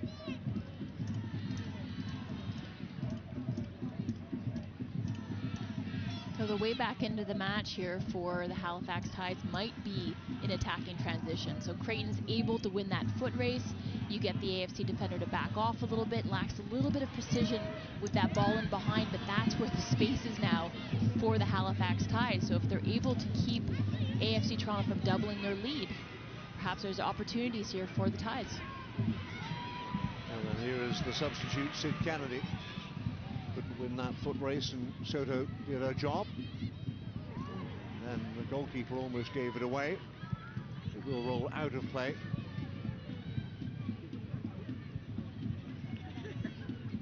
A little bit cavalier in possession there by Cody Yard. Maybe the flip side is that she's got the confidence to play that ball. Well, we knew there was rain in the air. It was cloudy at best all day. There is now heavy rain around the Wanderers grounds, which will make ball handling perhaps a little more challenging for goalkeepers. No chance, no problem there for Cody Yard. But on a slicker surface, the ball, well, you know, it does fizz off the surface. It does indeed. And, you know, these players not accustomed to playing on a grass pitch.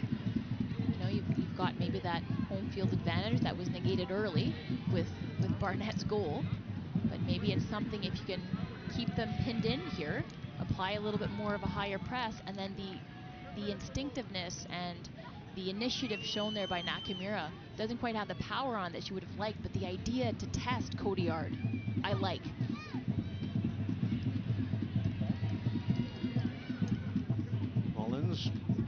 calm and collected under pressure, trying to find Okoronkwo.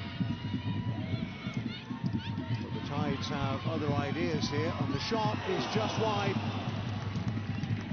30 yard may have had it covered. But the Tides beginning to believe in themselves offensively.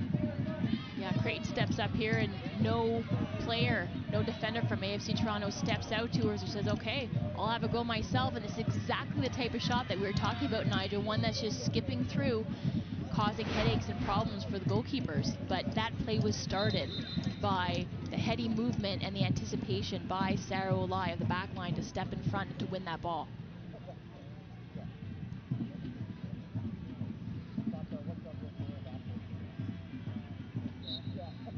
Approaching the hour mark at the Wanderers grounds. Halifax Tides just one goal in their opening 3 games so far today. Wickers volleys it forward, rather more in hope than expectation. And the goal scorer, Colby Barnett, picks it up for Cathro. Regan turning, using her body to shield the football. It's just such a great footballing IQ, can escape pressure so easily. So the Tides have got numbers, they're trying to press them. I think it's a little bit hesitant still, and they're able to get away, get out of it if you're AFC Toronto. Good tackle there though, by Sid Kennedy. Small was ready to go. Kennedy, good sliding challenge, Small again. Trying to barrel her way through. This time runs into Creighton. She's all action, isn't she, Nikki Small? She's just at it all the time. Just wants the ball, wants to link up play, wants to be involved. And that's really, I think, all you can ask for in a professional. If you're the coach of that team, you want 11 players who have that kind of approach to the game. Yes, different profiles, but certainly she has the freedom granted to her by Milanovic to just find pockets all over the pitch, but just to drift around and see if she can find the ball, and she does. And then when she's on the ball, she's lively, and something always happens when the ball is on Nikki Small's foot. A few more changes on the way, we're hearing, for the Tides. We'll confirm that for you in a moment. As Regan prepared to take it, Back leaves it for Barnett, swings it into the area. It's going to come back for Regan. Follows it to the far side. Barnett tried to take it in stride, and Small again in the thick of the action.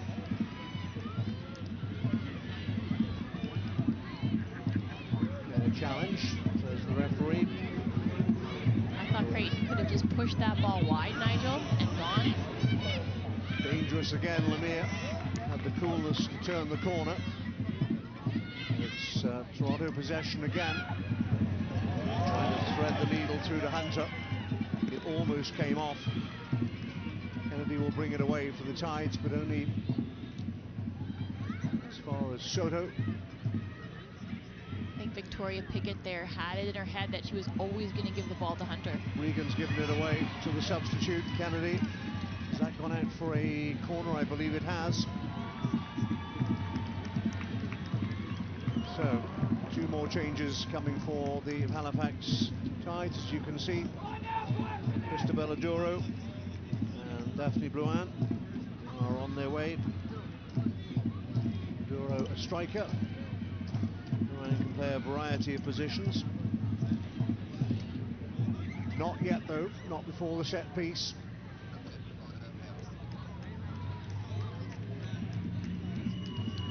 As the Tides look to tie it up in front of their home fans. Delivery towards the back post. Nobody in white attacking the ball. 50-50 ball. It's going to be Toronto throw on that far side. Now the substitutions can be made. So Christabella Duro from Brampton, Ontario. And the introduction as well in midfield of number 15, Daphne Blouin, the 6-year-old from Quebec City. So Millie Clegg is among those to be replaced by Oduro, straight swap, striker for striker.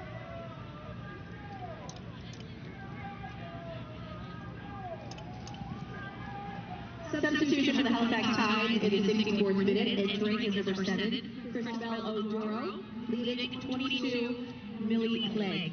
And Marika Gay is the other to Second make way substitution for the with the Halifax Tide introduction in the of Daphne 64th Blouin. minute. Entering is number 15, Daphne Blouin, So leaving 4 of the 5 number 4, changes Marita Blake. made by the Tides, and I suppose you'd have to say Millie Clegg had that one big chance at the end of the first half, but I'm sure that she will leave her first start a little disappointed. Probably because those were sizable opportunities that she had. She had that great ball that was squared to her from Sarah Miller from the left flank, and then she also had that shot. But I think as well, when you're on a return to play kind of protocol and you're working back to match fitness, you're able to get an hour and you're able to generate 2 opportunities. I think probably once the adrenaline wears off, you're happy with that. Well, the big challenge for the Halifax Tides is to find a route to goal. And now with the fresh legs of Oduro on the field, and some minutes ago Sid Kennedy as well, they do have fresher legs, maybe fresh ideas, try and force the issue in the closing 30 minutes. Shots on target, just 1 for the home team. 4 for AFC Toronto. 1 that counted was as early as the 6th minute, converted smartly by Colby Barnett. That is the goal that divides the teams. Okoronkwo is offside.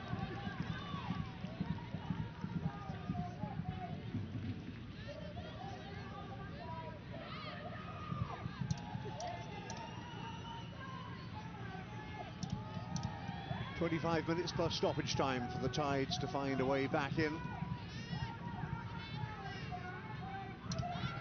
For a couple of losses. Creditable draw against Montreal Roses last time out. But they really want to give their home fans something to shout about. Okoronkwo chipping it forward.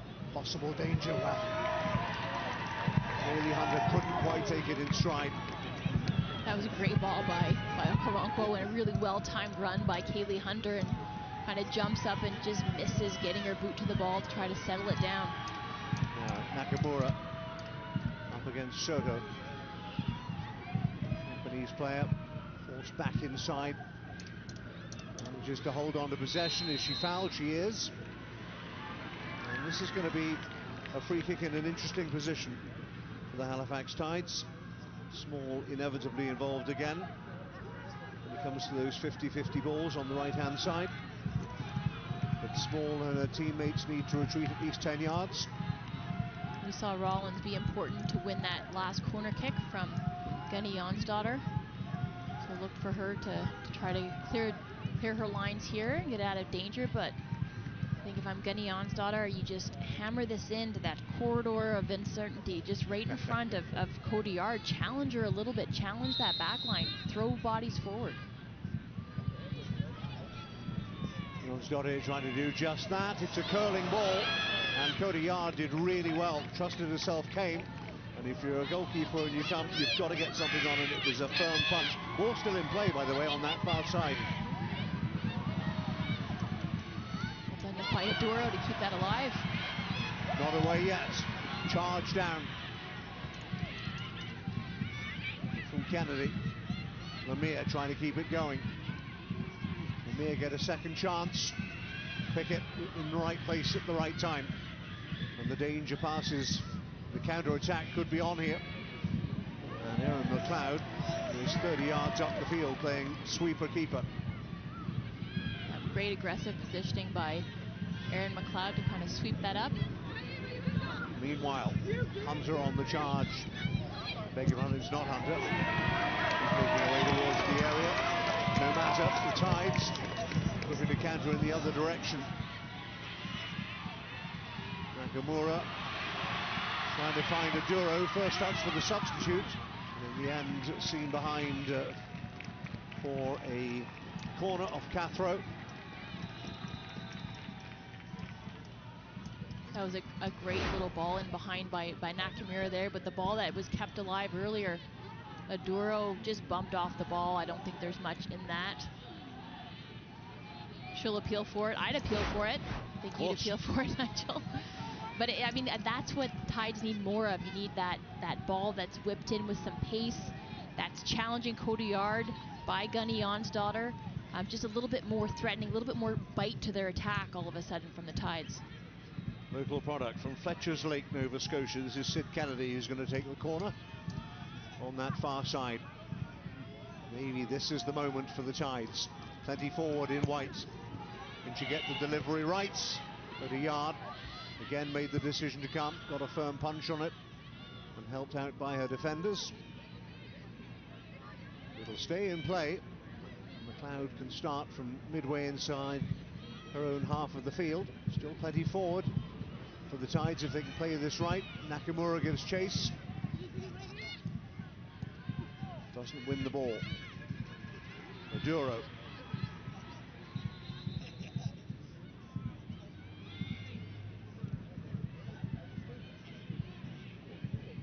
Turling is Hunter.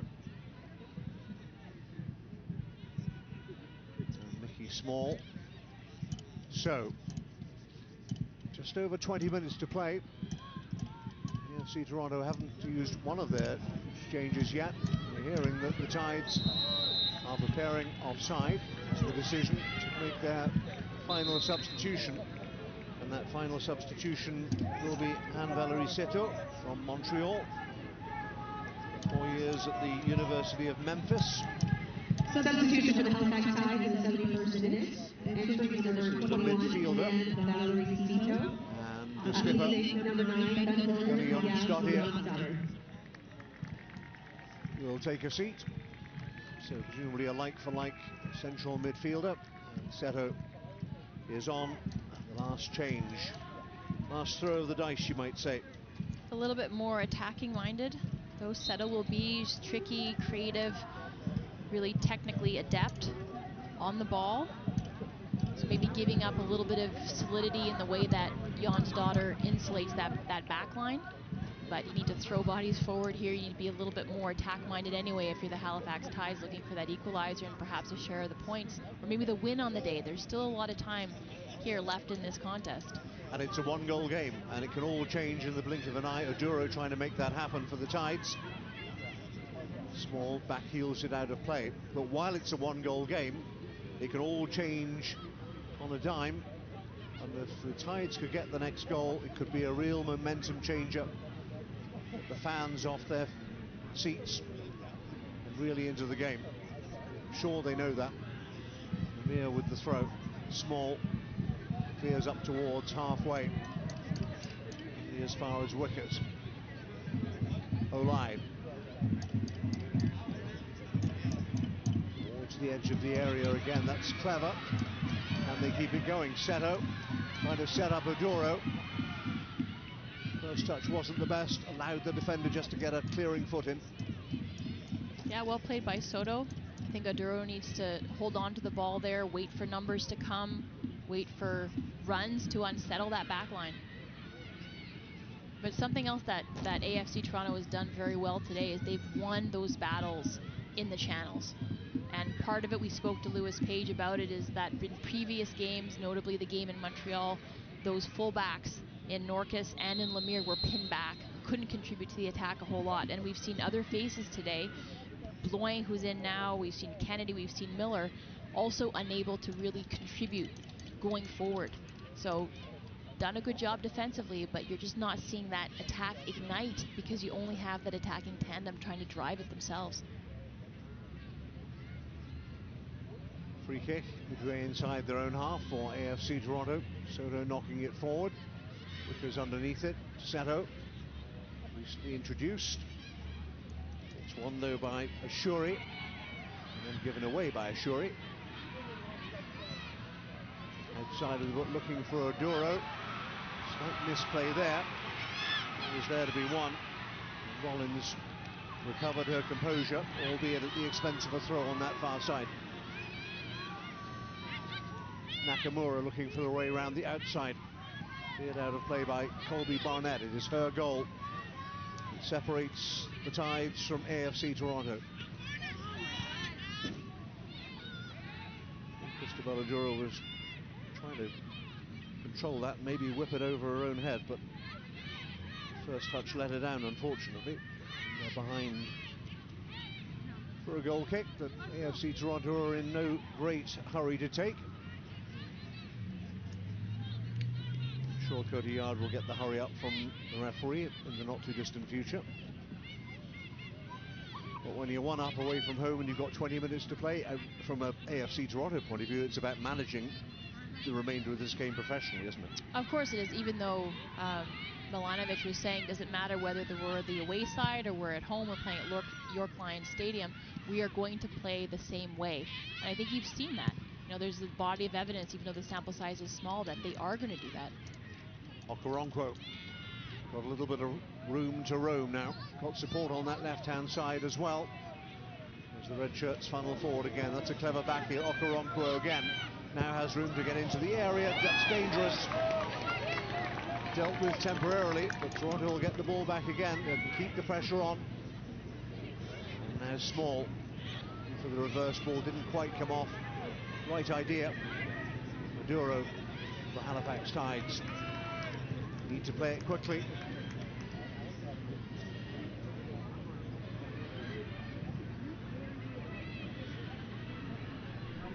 Soto should be across the cover.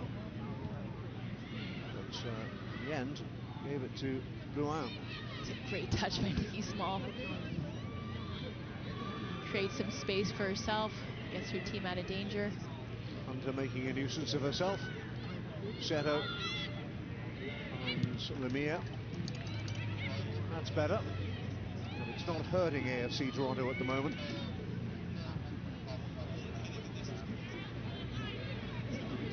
Olai. The Wickers. Finds its way back to Lemire. Maduro, first time layoff. Seto trying to play it first time as well.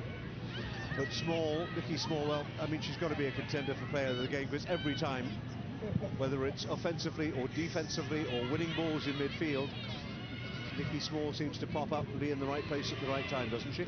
I agree with you. And drifting all over the pitch, finding the ball, or the ball finds her. She just has a great footballing IQ. There she is again. Seems to anticipate really, really well. She's been highly influential today. Assisted on the opening goal. 2 assists for the season now for Nikki Small. Collins dispossessed. Oduro. Now this may have possibilities. Blouin into the area, needs to take the shot on.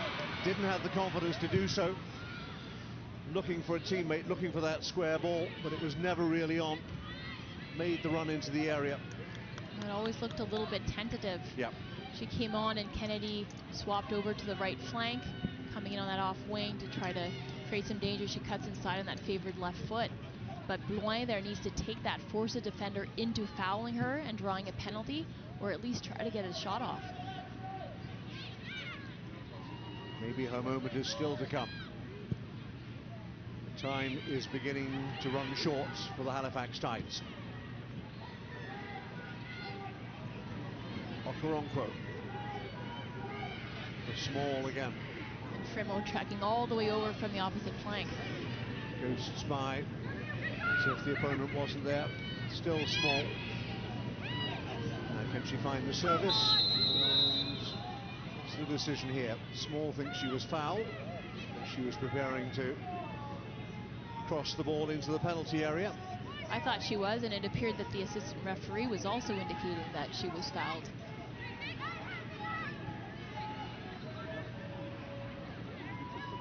In a similar place where she was fouled by Marie Kagay early in the half.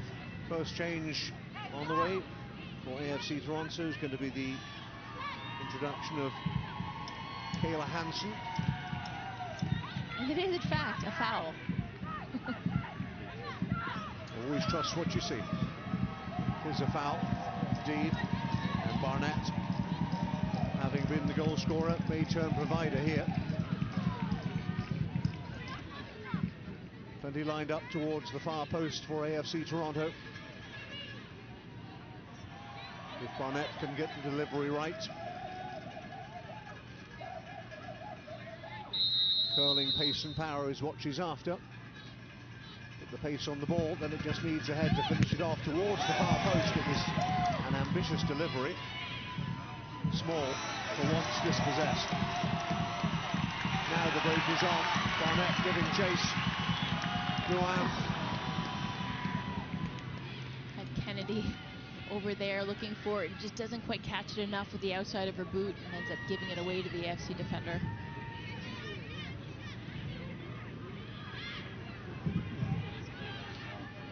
Just over 10 minutes to play at the Wanderers grounds on a cool, blustery, rainy day. But AFC in Toronto and their fans won't care about the weather as long as they can leave the Maritimes with all 3 points and extend their unbeaten streak to 3 games. Quick turnaround for both these teams, by the way. Toronto, once they're done here, have a date with the Montreal Roses on Thursday. Aduro is onside. Aduro wide. It is going to be a corner. Aduro didn't get her shot away. The defender did just enough. I think it might have been Rollins who got the final foot in there. It was indeed a great ball by Karima Lemire, who gets Aduro streaking in behind Rollins, and it's Rollins' boot that clears it away. Dangerously close to an own goal. Catches it with the outside of her left boot.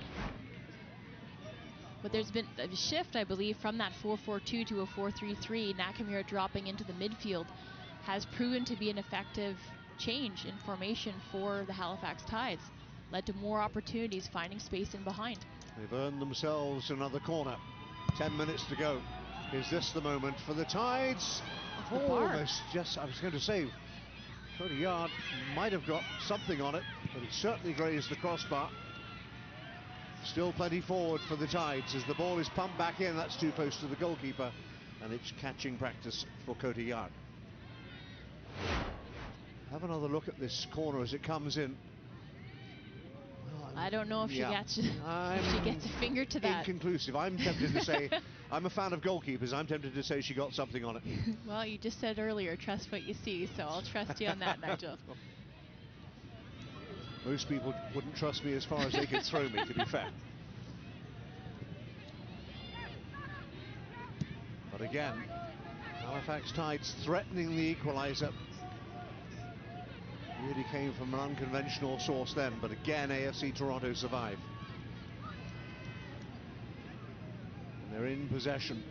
Remember at home last week, pardon me, Nigel, where they conceded at the death with Jess DiFilippo rising high on that corner kick to ruin really the result on the day for the home side, where they shared the points instead of walking away with all 3. What might they have learned in the last week in terms of managing the game out, making sure they keep the locks on defensively. Hunter with the ball in. Across the face of the penalty area. Cleared without ceremony. But it only finds Soto. Rollins, that last stitch. Toe poke away a moment ago to deny Aduro. Will Aduro get a better chance?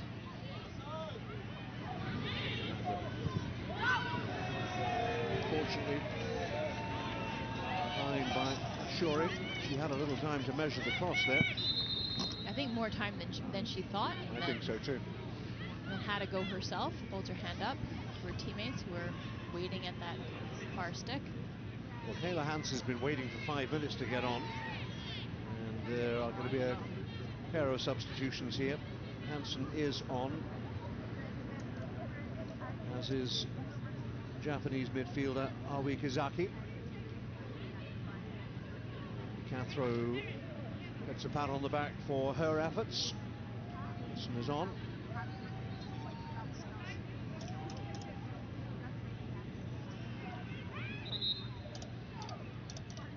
So back to 11v11. So Hansen and Kizaki on. That throw is off. And Okoronkwo is the other player to make way. Certainly had her chances, the Nigerian striker. Substitution for AFC Toronto in the 84th minute. Entering is number 6, Kayla Hansen. Leaving, 19, Ashley Capro. Scored that goal. And another substitution for AFC Toronto in the 84th minute. Entering is number 13, Oi Kazaki. Leaving is number 23, Esther Okoronkwo. McLeod sensing the urgency of the situation. Seto has been a calming influence in midfield since coming on. But they may have to go direct. Cody Yard needs to deal with this. Does she deal with it? There may be problems here. It's an awkward bouncing ball. And as a goalkeeper, when you're approaching the edge of your penalty area, you know, sometimes your hands are out of the equation. And then Lemire, just a searching ball that almost connects with Bloin, but before that it's just a swing and a miss from Cody Yard. It almost gifts a goal to the Tides, but Bloin can't quite get a hold of it. Credit to Hansen, the substitute, for coming back and doing what she's paid to do. To put the attacker off. She just managed to do that. Maduro trying to get there. The crowded penalty area. It's not away yet. It's going to come all the way back to Wickers, who had a pot from distance, but too many legs in the way. All the way back to McLeod. 5 minutes left in Halifax. And the Tides turn the current in their favour. Offside is the call. Tides fans have 50-50. Winning ticket right now to announce. That's ticket number 7. So we're seeing here off the corner kick, Aduro is able to win it first. A shoulder by Lemire keeps it active. And then Aduro goes down. I think it's from the previous coming together. I don't know if there's much in that. A couple of incidents, to be sure, during this game where, if there were VAR, perhaps we would be speaking to the VAR official. I don't think on that one, though. Soto with the ball forward inside the last 5 minutes.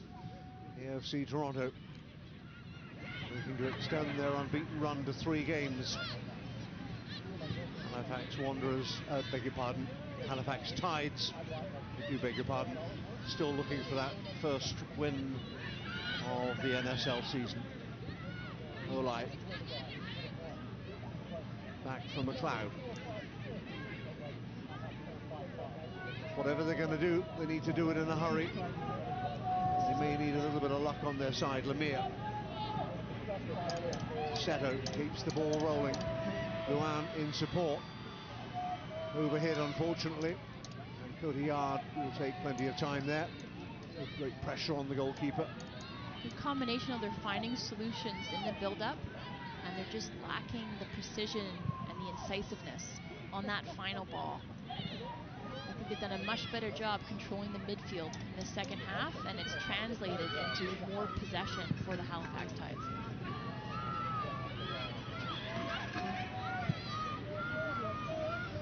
Is their time for the Tides. 1 now, and we'd have a grandstand finish. Lemire looking forward. Luan in support. Quickly in again.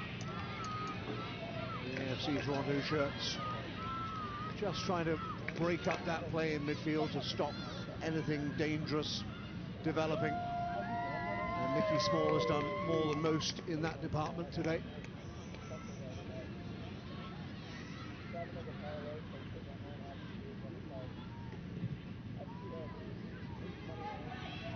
When we stay in play, it just curled in. And the onto it was Kizaki, substitute.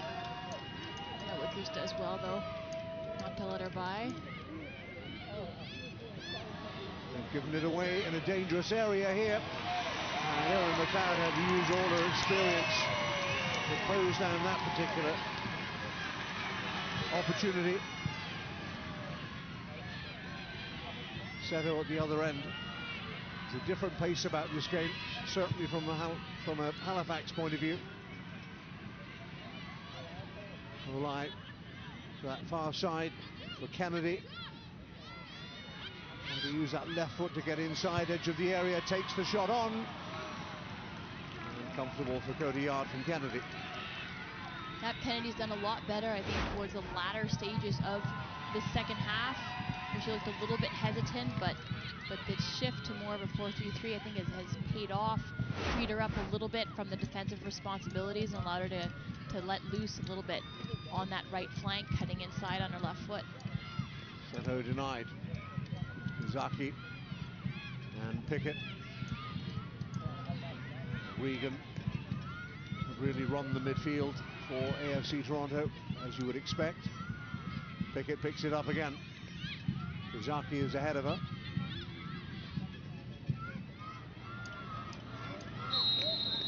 Offside against Hunter in the final minute of the 90.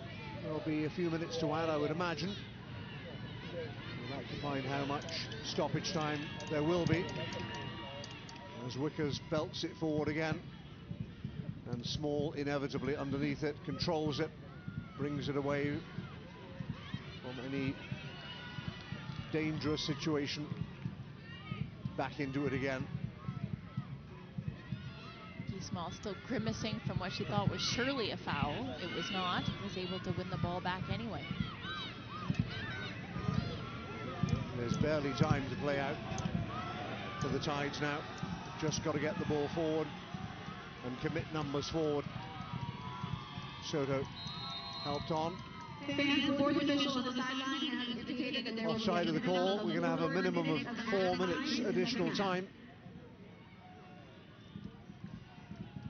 Lewis Page can only hope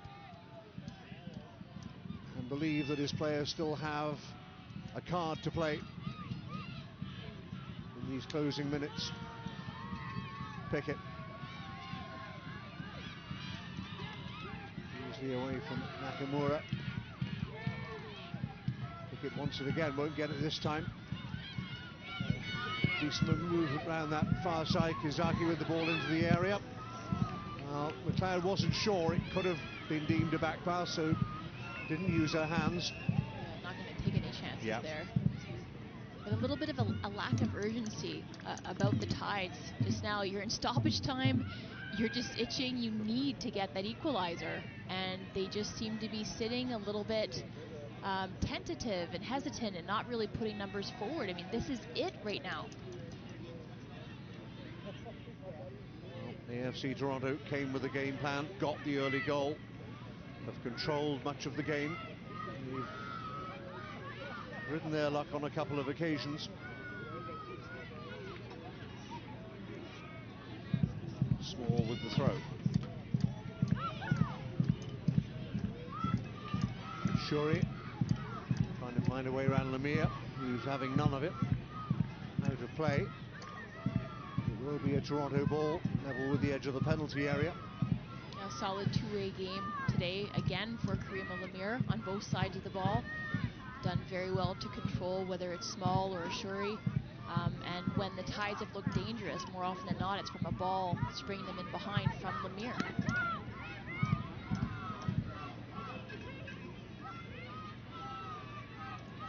We've played 2 of the additional 4 minutes. Maybe one more sub for AFC Toronto. Nyota Katembo is ready. Whether or not she gets on the field, take a few more seconds off the clock, remains to be seen. Nikki Small again, just battling for everything. Trying to take a few seconds off the clock. Change will come now. Introduction for the final few seconds of Nyota Katembo from Joliette, Quebec. And replaces Kaylee Hunter.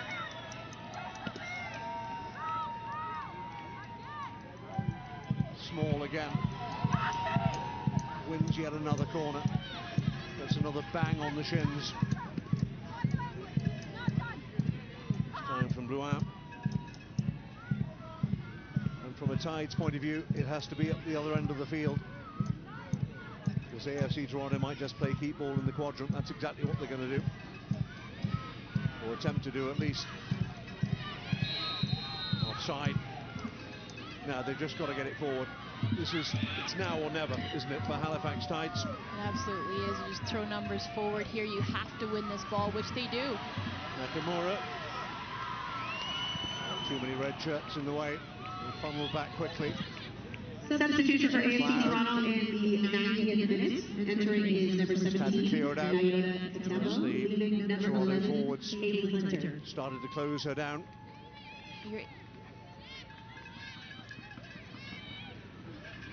Marko Milanovic and his team are almost there. Just a glance at the watch. He wants the referee to blow her final whistle. It can only be seconds away. We've played the additional 4 minutes. Pickett.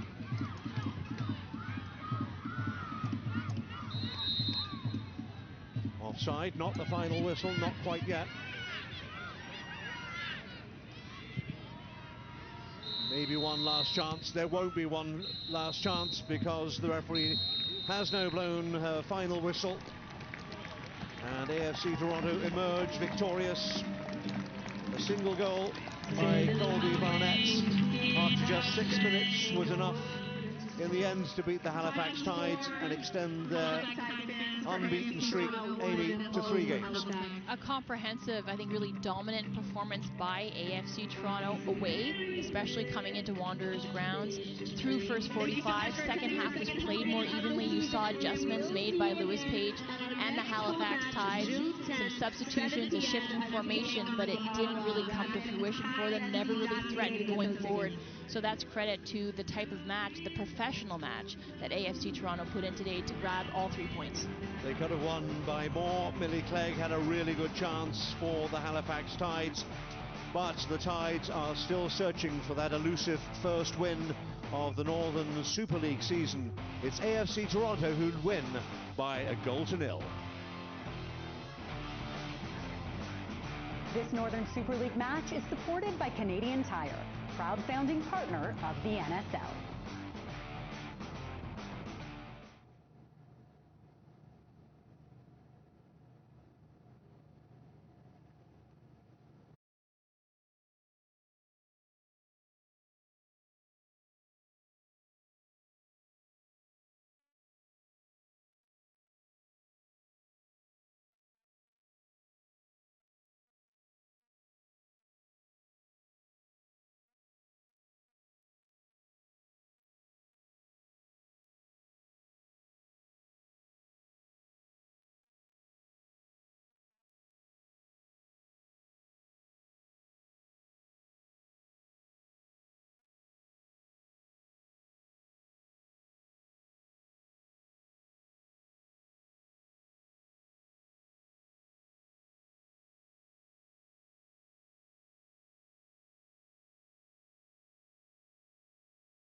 Welcome back to the NSL on TSN, brought to you by BMO. The final score at the Wanderers grounds today, AFC Toronto 1, Halifax Tides 0. And listen, we saw the rain pick up in the second half.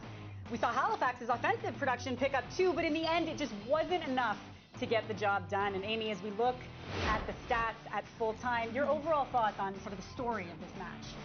I think much like a lot of the games, it's been a tale of two halves. I think the first half, you saw AFC Toronto be really dominant, really front-footed. It pays off. They're able to convert on some of those opportunities. They create the first chance, boom, it's in the back of the net. And they don't rest on their laurels. They keep pushing. But in the second half, saw some adjustments by the Tides, a shift in formation, a couple of timely substitutions, saw them push back, but they just lacked that cutting edge going forward. You mentioned converting. Let's check out now the Toyota drive of the match, recognizing tonight's best strike on net. And given the result, there was really only one choice here, Amy. This has to be the game winner by Colby Barnett at the 5-minute mark. Take us through this one. Well, I think this play and like how influential Small is in being the architect of it, I think Barnett usually plays provider from the other flank. She's the one who finishes it here. It's a great goal, a great team goal, but Nikki Small is the one that engineers it, and she had a really impactful, highly influential performance tonight for AFC Toronto. The truth is, Toronto should have had at least a second goal. Esther Okoronkwo had a dream opportunity. She couldn't get it done. We want to check out this goal now and take us through what you think should have happened here. Okay, I'm not sure what we're going to see, but the Esther Okoronkwo chance. Here we go. We are going to see it. Well, just I think so we can break down. Before we do see it, I think what you lacked in the second half from AFC Toronto was a little bit of the timing in between that partnership, that attacking tandem of Hunter and Okoronkwo. And we know that she loves her left foot. We know that she's left dominant, but you have to recognize that Wickers is storming back and is going to tackle in a great play, a great heady play by Olai to keep that off the line, and then proceeds to scream at the assistant referee for not raising her flag. But that's, you're missing like the turn of pace from